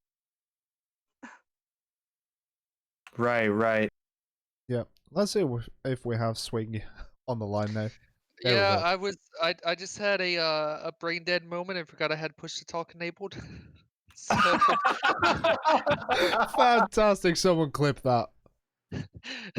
that's why you guys couldn't hear me. But no, what I was saying or trying to say until I remembered that was what I usually do if there's a song I really want to play, I go on Rocksmith, use riff repeater if the song's tabbed or charted. Uh, and just kind of go through until I learn the song. And obviously, if just parts that I need to slow down, I slow them down until I get it down at that speed and progressively work up. Um, and then another thing I kind of do is, I'll use bias effects and just kind of play along in there. And I also have a couple books that I have from Talented Music years ago. It's a guitar method. It's from a professor, or I think it was a professor at Berkeley Music College in Boston, and it's two different books, and I think he has like three. But these are the two that I was told to get, and I kind of play along in there. It teaches you all the scales, and there's different methods that it teaches you how to do. Helps you read music if you want to learn how to read music. So because it's all written out uh, musical notation instead of as a what's the word? Tablature. So that's kind of what I do whenever I'm not streaming and I want to play. Just kind of mess around doing that. Yeah, I tend to put on a drum beat from a few drum channels that I kind of like, and they have multiple different like genres and styles of beat, and try to just play in time with that and try to find a way to lock into different rhythms and see if I can get some kind of useful lines out of that. It's been one of my more interesting ways of doing that because of course, because of COVID, you can't fucking actually lock in with the drummer physically because, well, no one can meet each other, at least not here. I don't know about where you live, but we are basically don't go near anyone at any time, at any point. Yeah, we Yeah. all live in the States, and everybody here is just like, screw it. At least that's how it is in Minnesota here. Yeah, that's why you guys have, well, US has a lot of deaths, and places like Norway have barely. Oh. Yeah, the U.S. is pretty dumb when it comes to the safety precautions with COVID. My ass is staying inside, but Texas is still pretty bad. Yep. I'm just sitting here. I'm a homebody anyways, so like I prefer to stay home pretty much regardless of anything. Yeah, my job unfortunately makes me travel a lot, but I don't need to meet people. I just basically go to locations where there is virtually no one and just do my job there, and that's fine. Uh, so I'm lucky in What kind that of work sense. do you do? Telecom engineer. Oh, okay. Oh, okay. Yeah, I work in a factory, so Yeah, I mean, like, I do a lot of printer work, PC, computer work, just anything IT related. So I travel kind of everywhere. But I mean, I'll admit I hate wearing a mask. I'm sure everybody here does. But I it's mean, like it's if not I'm out, fun. right? I mean, if I'm out in public, I'll wear it. Uh, uh, and you know, it's just what it is. I hate it. I like for me it's so at my work, I'm our stain guy. So I'm stuck wearing a half mask respirator 8 hours a day, pandemic or not. So I'm just used to it at this point. Yeah, for me, it's kind of like if a surgeon can suffer that for multiple hours, I can suffer that for multiple minutes. It's like, Yeah, it's just I mean, just alone how much of it reduces the risk when both, you know, I'll say at both parties, but meaning like if everyone just wears them, it, you know, that's where we can solve the problems. yeah, that was one of my Well, hopes for this, because you have places like both, at least Japan, I don't know about, but I think Korea as well. A lot of these places, they've done this for fucking decades. When they get sick themselves, they put on a mask and they go out and do their job, and no one bats an eye of that. right. Mhm. And see what I could say to that, like, I don't personally, I don't feel like everybody needs to wear a mask. I feel like if you're sick or if you're immunocompromised, I would say you would need to. But and I mean, I know everybody has their own opinion, but like I said, I personally don't like wearing it. I will wear it if I go out in public, but that's just kind of how I feel. And that's like what you were saying. That's how they do it over in Asia, over there. Like if they get sick, they'll put on a mask and go to work. But yeah, Yeah, because anyone who's been um, anywhere where it's actually cold, you know that the biggest source of contamination isn't people in general, but is that one idiot on the bus sneezing. right. Yep. So, I'm a terrible person at the start of the whole pandemic thing. Um, so I got furloughed for like a month, but the week before I got furloughed, I decided I went up to my plant manager and I was like, "Hey, boss, can I take my half mask with me, like to go to stores and stuff like that?" Walked into Walmart with a half mask respirator on, just I stopped to look at some spaghetti sauce that was stupidly generic because there was nothing on the shelves at that point. And I turned around after seeing, 15, 20 people in the aisle, turn around, everybody's gone. Not a soul. You could hear a popcorn fart in the distance. It was it was just dead. I work in radiology. Um, so I have been greatly affected by I can a lot imagine. of uh I've been my hours have been cut, my pay is uh but then I see all these people dying from COVID and every day people get X-rays when creators. Yeah. It's quite horrific. See everything like that. So, everybody should wear a mask, whether they're just to prevent if you're an asymptomatic person, or maybe you have a think Yeah. that's what it is, and somebody else gets greatly sick, just wear a mask, please. Yes. Where I live, it's actually punishable by fines if you don't do that. And the Well, I fines mean, can vary from like $1,000 to $10,000. Jesus. see, like, I mean, Wow. I think they're supposed to be fighting, like, at least here in Louisiana where I'm at, like New Orleans, this is Mardi Gras weekend.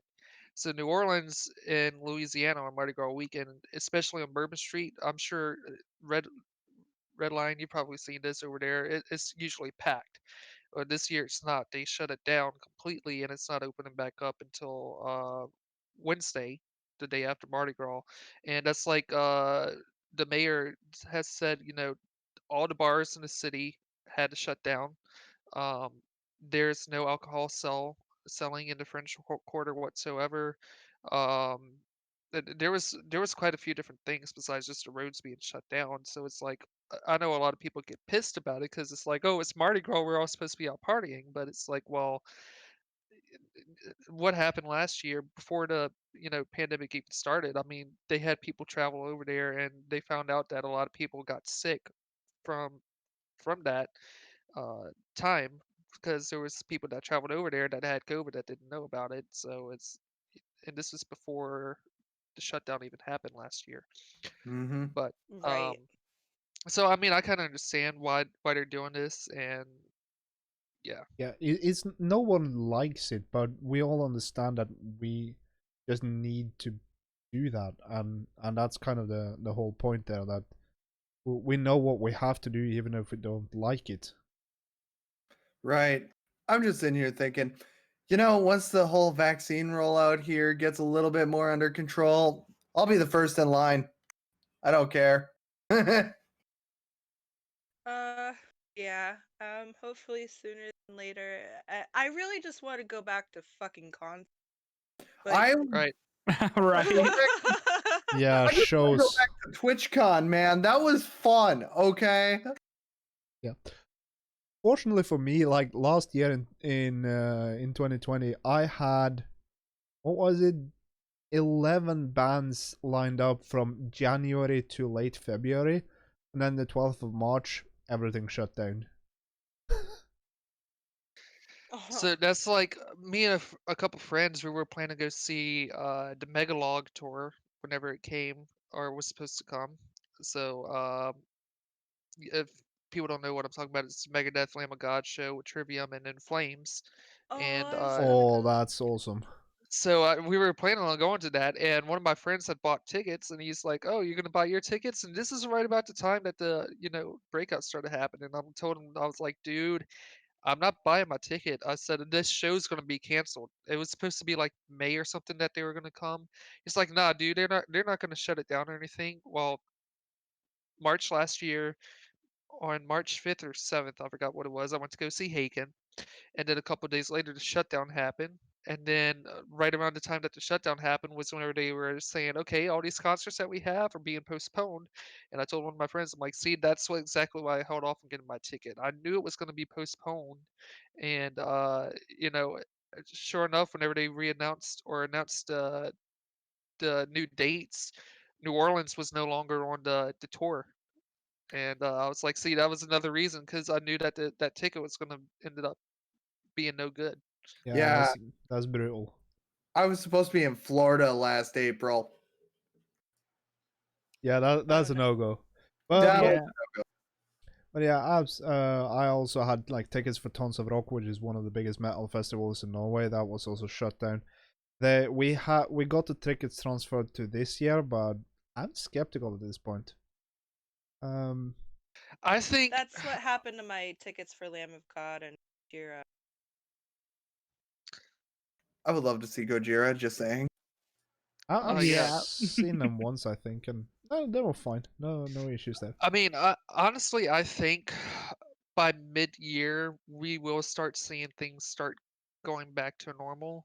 I'd say like around August or so. So I'm kind of I don't know if there's any festivals or anything that's planning to be done before then, but I do feel like in August we'll start seeing, people be able to go back out doing things normally that we used to. Um, are we still gonna have to wear masks? Sure. I don't see that going away probably for about another year or so, um, until things start to actually die back down. But once these vaccines actually start rolling out, which is supposed to be happening within the next couple months, I honestly think that things are going to start opening back up and becoming slightly back to normal before the year's over with. Yeah.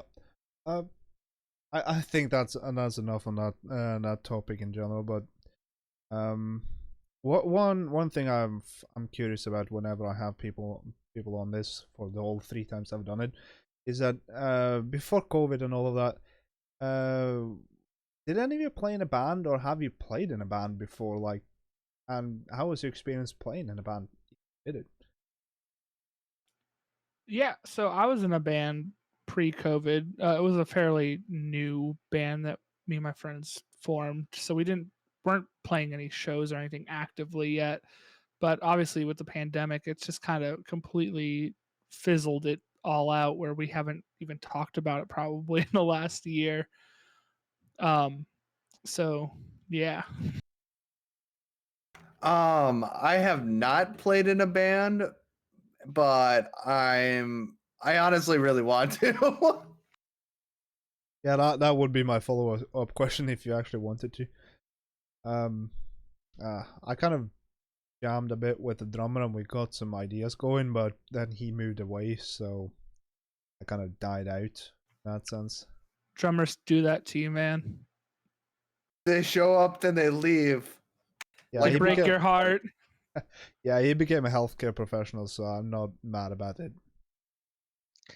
I mean, I've never been in the band, but the closest I would say I probably came to doing that was last year.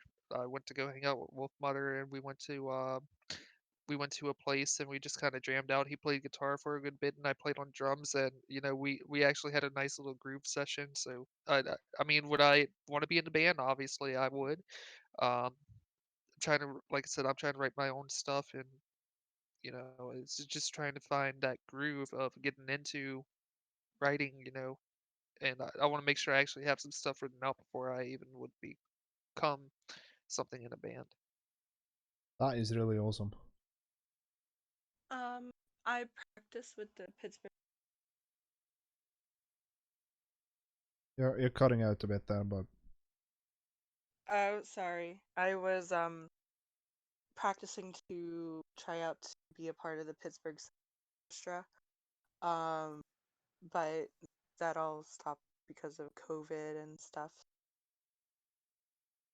Yeah, the closest I got to like actually jamming with people in person is going over to my buddy Nate's house, and he plays in a Deftones style punk rock band here in town. And which I can get behind that, but he also forces me to do karaoke with him. So Karaoke's the best, though. like, okay, so I got to back him up singing Man in a Box. That was fun. See, that's definitely one thing I miss doing since we've been in the pandemic. Is we used to go to karaoke at least once a month at minimum with our friends. We would do the private room karaoke where you could bring your own alcohol in there and you rent it out for like 3-4 hours, and we would just get trashed and do karaoke once a month, and it was so good. Nice. I have stage fright hella bad because I have social anxiety. Same here. That's why we do the private room. It's so much nicer because it's just you and your friends, Right. singing to a horrible MIDI version of System of a Down. Oh yeah, yeah. The bar that I usually go to, they they actually like look up karaoke charts on YouTube. So it's like it's the whole band and everything, not MIDI or anything, but it's just lacking the vocals.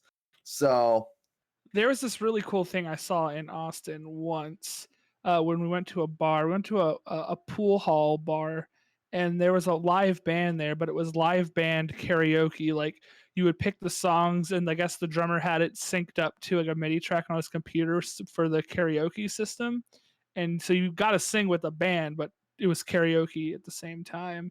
It was really cool. I didn't do it, but I thought that concept was really neat. That's neat. Yeah, that's actually quite cool when they can do stuff like that. I don't know if there are any systems that lets you play with other people semi-real time, like you can get any kind of sync out of that.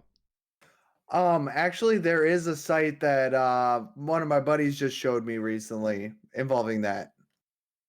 So that you can do it from a distance, because he's gonna beta test it first, but he wants to jam out with it if it actually pans out to be somewhat in real time, because that would be really cool.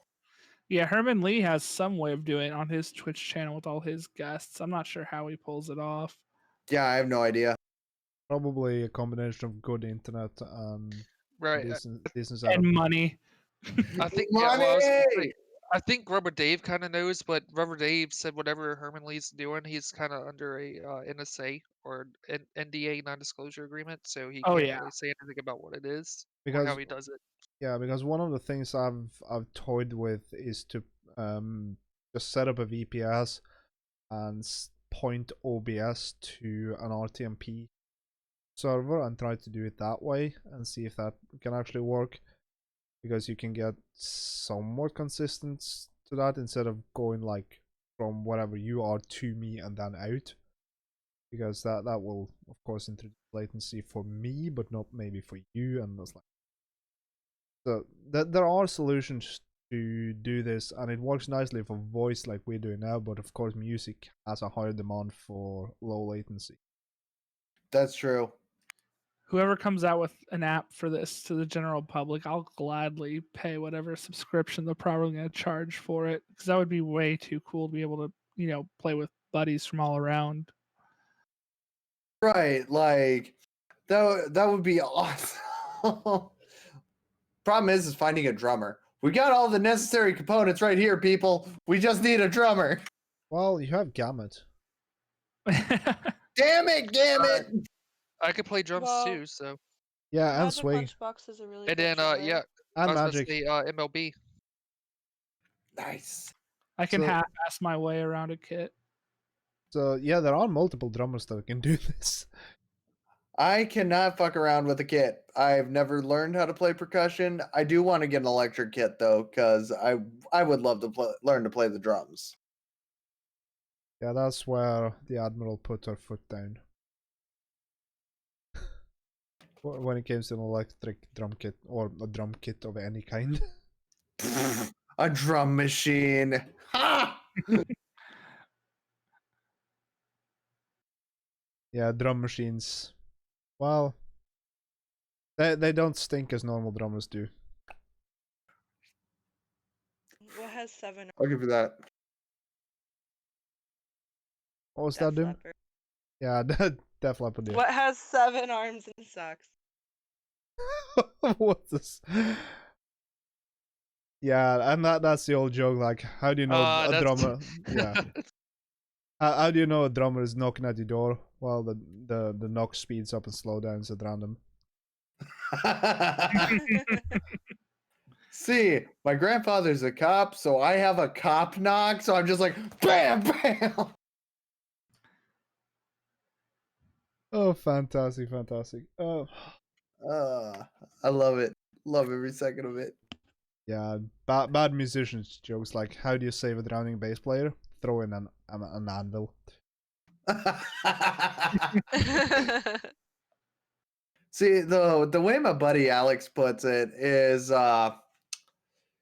got the prima donna singer, the flashy lead guitar, then you got the rhythm player sitting in the back with the bassist and the drummer making fun of both of them.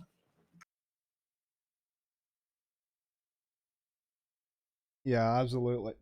Moving on a bit to the streaming part of stuff, like I think we kind of touched upon it, but again, I forgot because my memory is terrible. Like, how long have you actually been streaming and doing this Twitch thing? For those of you who do stream, though, that is.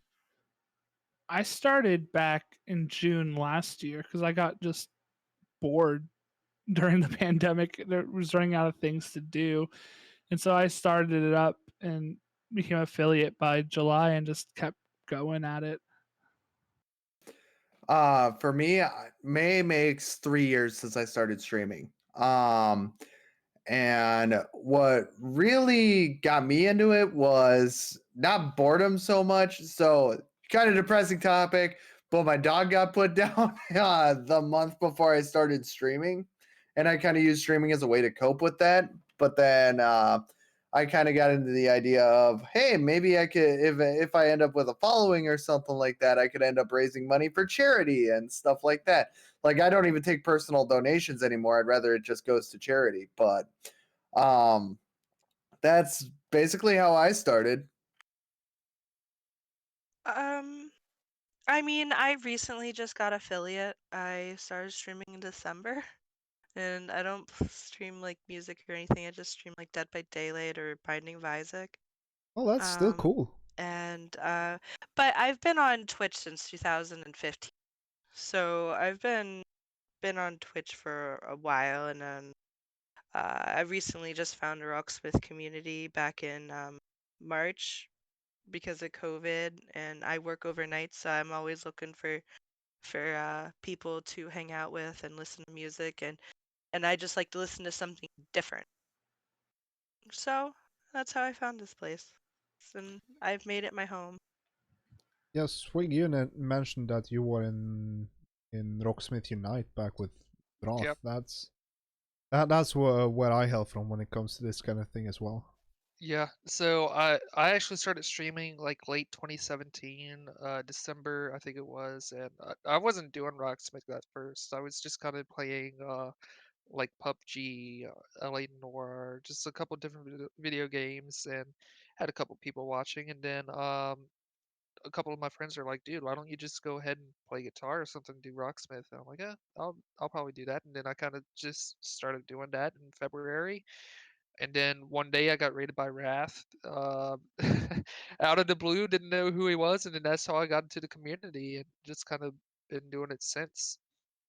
Yeah, that's very much the same story as I did, and I told this kind of on the last one as well, that I started actually just gaming in April of 2017 and did that until like May, June of 2018, and then I had the exact same way of getting in. Wrath just raided me out of the blue at least twice, I think, and that's how I got into doing all of this. I was doing that on my PlayStation 3 at the time. I was doing mine off of a Xbox 360 myself. Yeah, actually, like I said, one of my first interactions with anybody in Unity was Miss Rocktism. And then shortly after that, I ended up meeting Gamut. Which, damn it, Gamut. That's a dynamic duo right there, right? Yeah. First night Gamut comes into my stream, he requests fucking Square Hammer. I'd only been playing guitar for like 3 months at this point, and I'm like, But then a few months later, I ended up meeting, or I ended up getting raided by Gamut again, and he brought Venom with him, and then Venom had me raid Psy. And then I was talking to Venom about like the Unity Discord and everything, and he told me about the Shred Fest and everything, and I was like, "Oh, this seems like a ton of fun. Count me in." And now here I am. That is brilliant though. That we spread the love out like that, and I kind of think that, I don't know about you, Swig, but that way that Wrath just shoved so many new people into my stream that early, when I was like having maybe 2 people actually watching, and just sharing that Yeah. the way it did, that really set the tone that this is how we do things in this community, and that Mhm. kind of just stuck with me. All right, and see, I remember the day that Wrath rated me. He actually, this is back before Olivia was born. So I think I can't remember her name. Kat, if I remember correctly, she was having some issues, so they had to go to the hospital. I went back and watched it, and he just was like searching for somebody to raid, and he found me. He's like, "All right, I don't know who this guy is. We're gonna go raid him." And I think I had like just one person watch me, one of my friends, and then next thing I know, I got like 70 people coming in, and um, Wolfmother and a few others that's in the chat were in there, and some of them, they've stuck around, and I'm sure a good amount of them still do come in, and then they lurk. They don't say anything. That's kind of how I am. Uh, I go into different channels and I kind of lurk because it's like I don't have really time to say anything because I'm most of the time working or doing school I things. feel that. Yeah, I mean, it's a fucking definition of lead by fucking example, right? Like, just do what you want other people to do, and I tend to do that now as well. I try to raid, well, let's call it downwards to people with less viewers in general, because they might just be starting out. They might need just to get discovered, because there's so many good musicians out there today, and this community has a lot of them that don't get nearly enough recognition. And I just love to show them to Uh, my people. Sam My Bags, Wrath wasn't I don't know if he was the original OG like Rocksmith streamer, but he is basically who kind of started this community. Well, not Unity, but he started I think it was called Rocksmith Unite, and a lot of Yes, the people that's in Unity Rocksmith came from Rocksmith Unite. And so uh without Wrath being there, and we don't know what he's doing now. But without Wrath, a lot of us probably wouldn't be in this community. And yeah, there's diff- yeah, I 100% agree. I mean, he was good friend with both Chainbrain and Young Gun as well. I mean, I think Young Gun at least one Halloween stream dressed up as Wrath, as far as I yeah. remember. Well, he did the cosplay. It was like his cousin or something like that, because Wrath always wore that rig, and and then Young Gun had bought a wig and whatnot. I forgot what he called himself, but yeah, I remember that too. Yeah, that was just a fun one in general. And see, even with Unity, I mean, Venom Hammers played a big part. A lot of people in Unity's played a big part, and then Chainbrain and Young Gun themselves, being like the two main uh, of the two main partners, I would say. I know that there's a few other partners in here, but those two are the really ones that I can think of. They do try to help out and push people into the community whenever they can. Absolutely. Yeah. So one of the things that we kind of have talked a bit about, but we can circle back to it a bit, is that we won Shredfest 4 is now going to be the 5th of March to the 7th of March. Don't miss that one, because we're going to have a lot of awesome streamings. I'm going to do Sunday from about 7 to 8 p.m. UTC. I think I'm going to do some Ensiferum, so that's going to be magnificent. I'm just glad to be a part of that. Yeah, self plug, whatever. Uh, but between like Shredfest 4 and Shredfest 5, we are gonna have this charity event that we talked a bit about, and we're gonna try to plan something us in the events team, and we're gonna give you some notice on the Discord. So please stay tuned for that. That's gonna be fantastic. The next VODcast is gonna be probably the start of Shredfest 4, so we're not gonna do anything else on that Saturday before the 5th of March, just so we don't exhaust that at all. But that's the plan, at least for that one.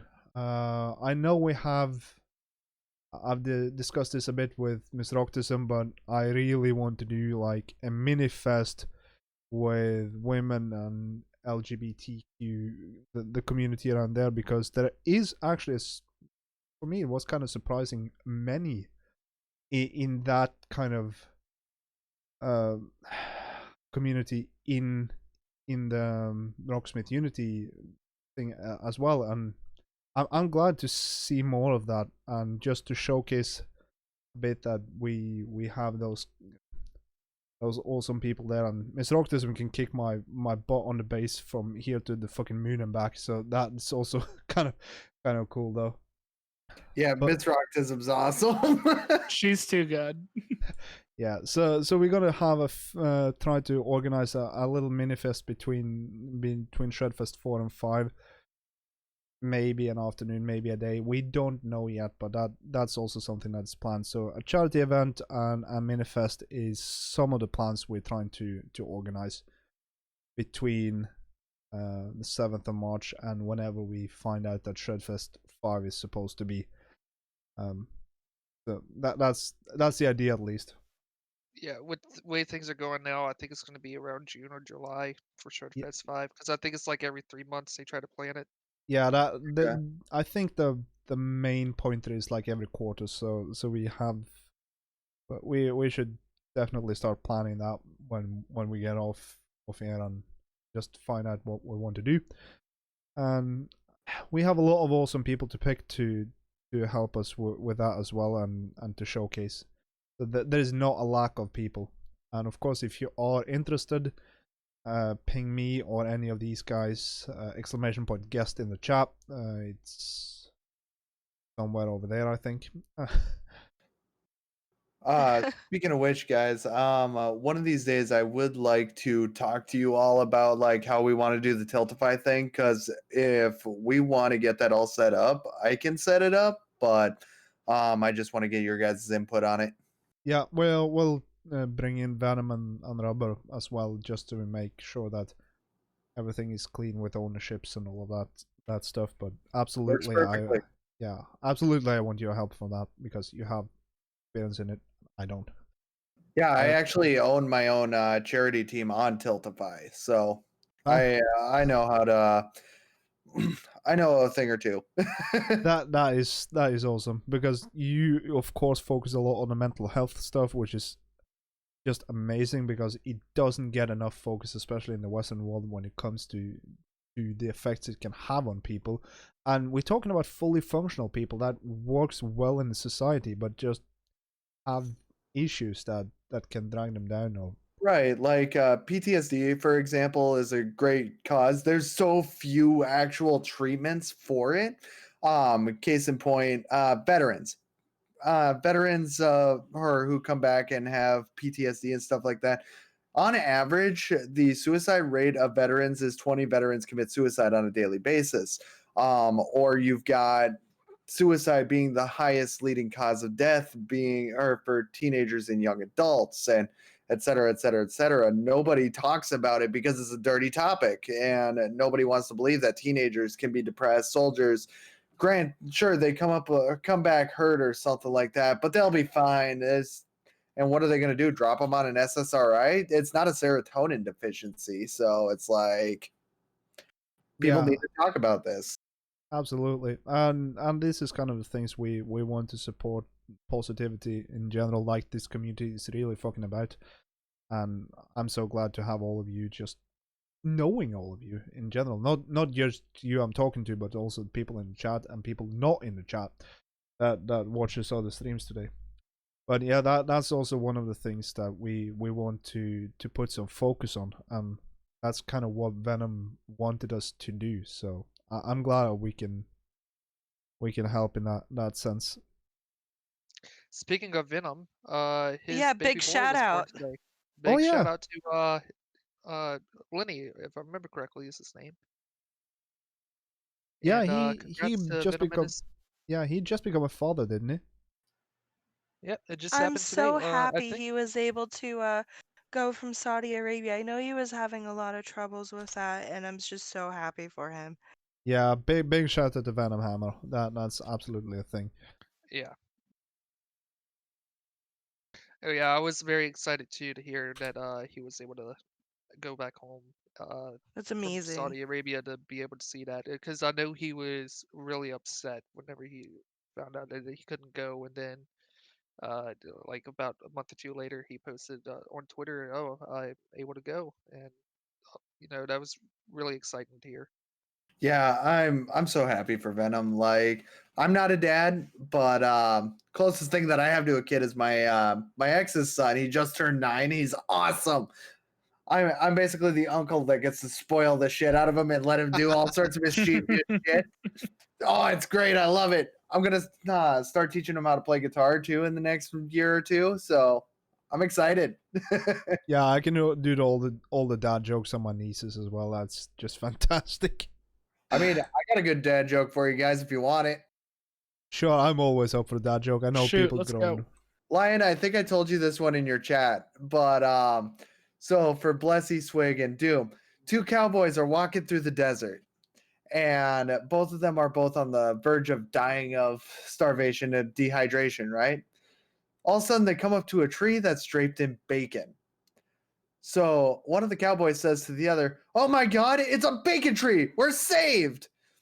And so he runs up to it and bam, nailed with a hailstorm of bullets. With his last dying breath, he looks to the other guy and goes, "It's not a bacon tree, it's a ham bush." Oh God. Goodness. That one is fantastic. Oh, I love it so much. But did you hear the latest statistics jokes? Yeah, probably. Nice. My dad said that he's only ever made 2 dad jokes in his life, and both of them were sitting right in front of him. Damn. That's a fucking burn over there. That's that, oh man. Yeah, on that bombshell, I think we're gonna get out of here. We're gonna raid someone. I think it's gonna be, based on what I see, it's gonna be Red Varg. He is a fantastic guitar player. We're gonna go over and say hello to him. As I said, VODcast 4 is probably gonna be the beginning of Shredfest 4, so no things in 2 weeks like we usually do. Watch out for the charity events or the focus events. That's going to come after Shredfest 4. Absolutely fantastic. Thank you so much to my guests for being here, talking to me, enduring my insanity and all of that. And of course to Doom Kitty, who's suffered through a power outage and still managed to get here, and Greer, who didn't bother. No, he was busy and forgot, but we have to give him a hard time like that. That's what we need to do. So please stay for the raid. Say hello to the next guy. You might actually enjoy that. But until next time, let's get this raid going. Well, this is fun for my first podcast. Yeah, this is great. Yeah, I enjoy doing this as well, and I mean, guess is half the fun, right? Right. Mm-hmm. So let's Thank you go. for putting up with my internet. No You're- worries, No mate. worries. I mean, it could be worse though. Well, my phone's on 16%.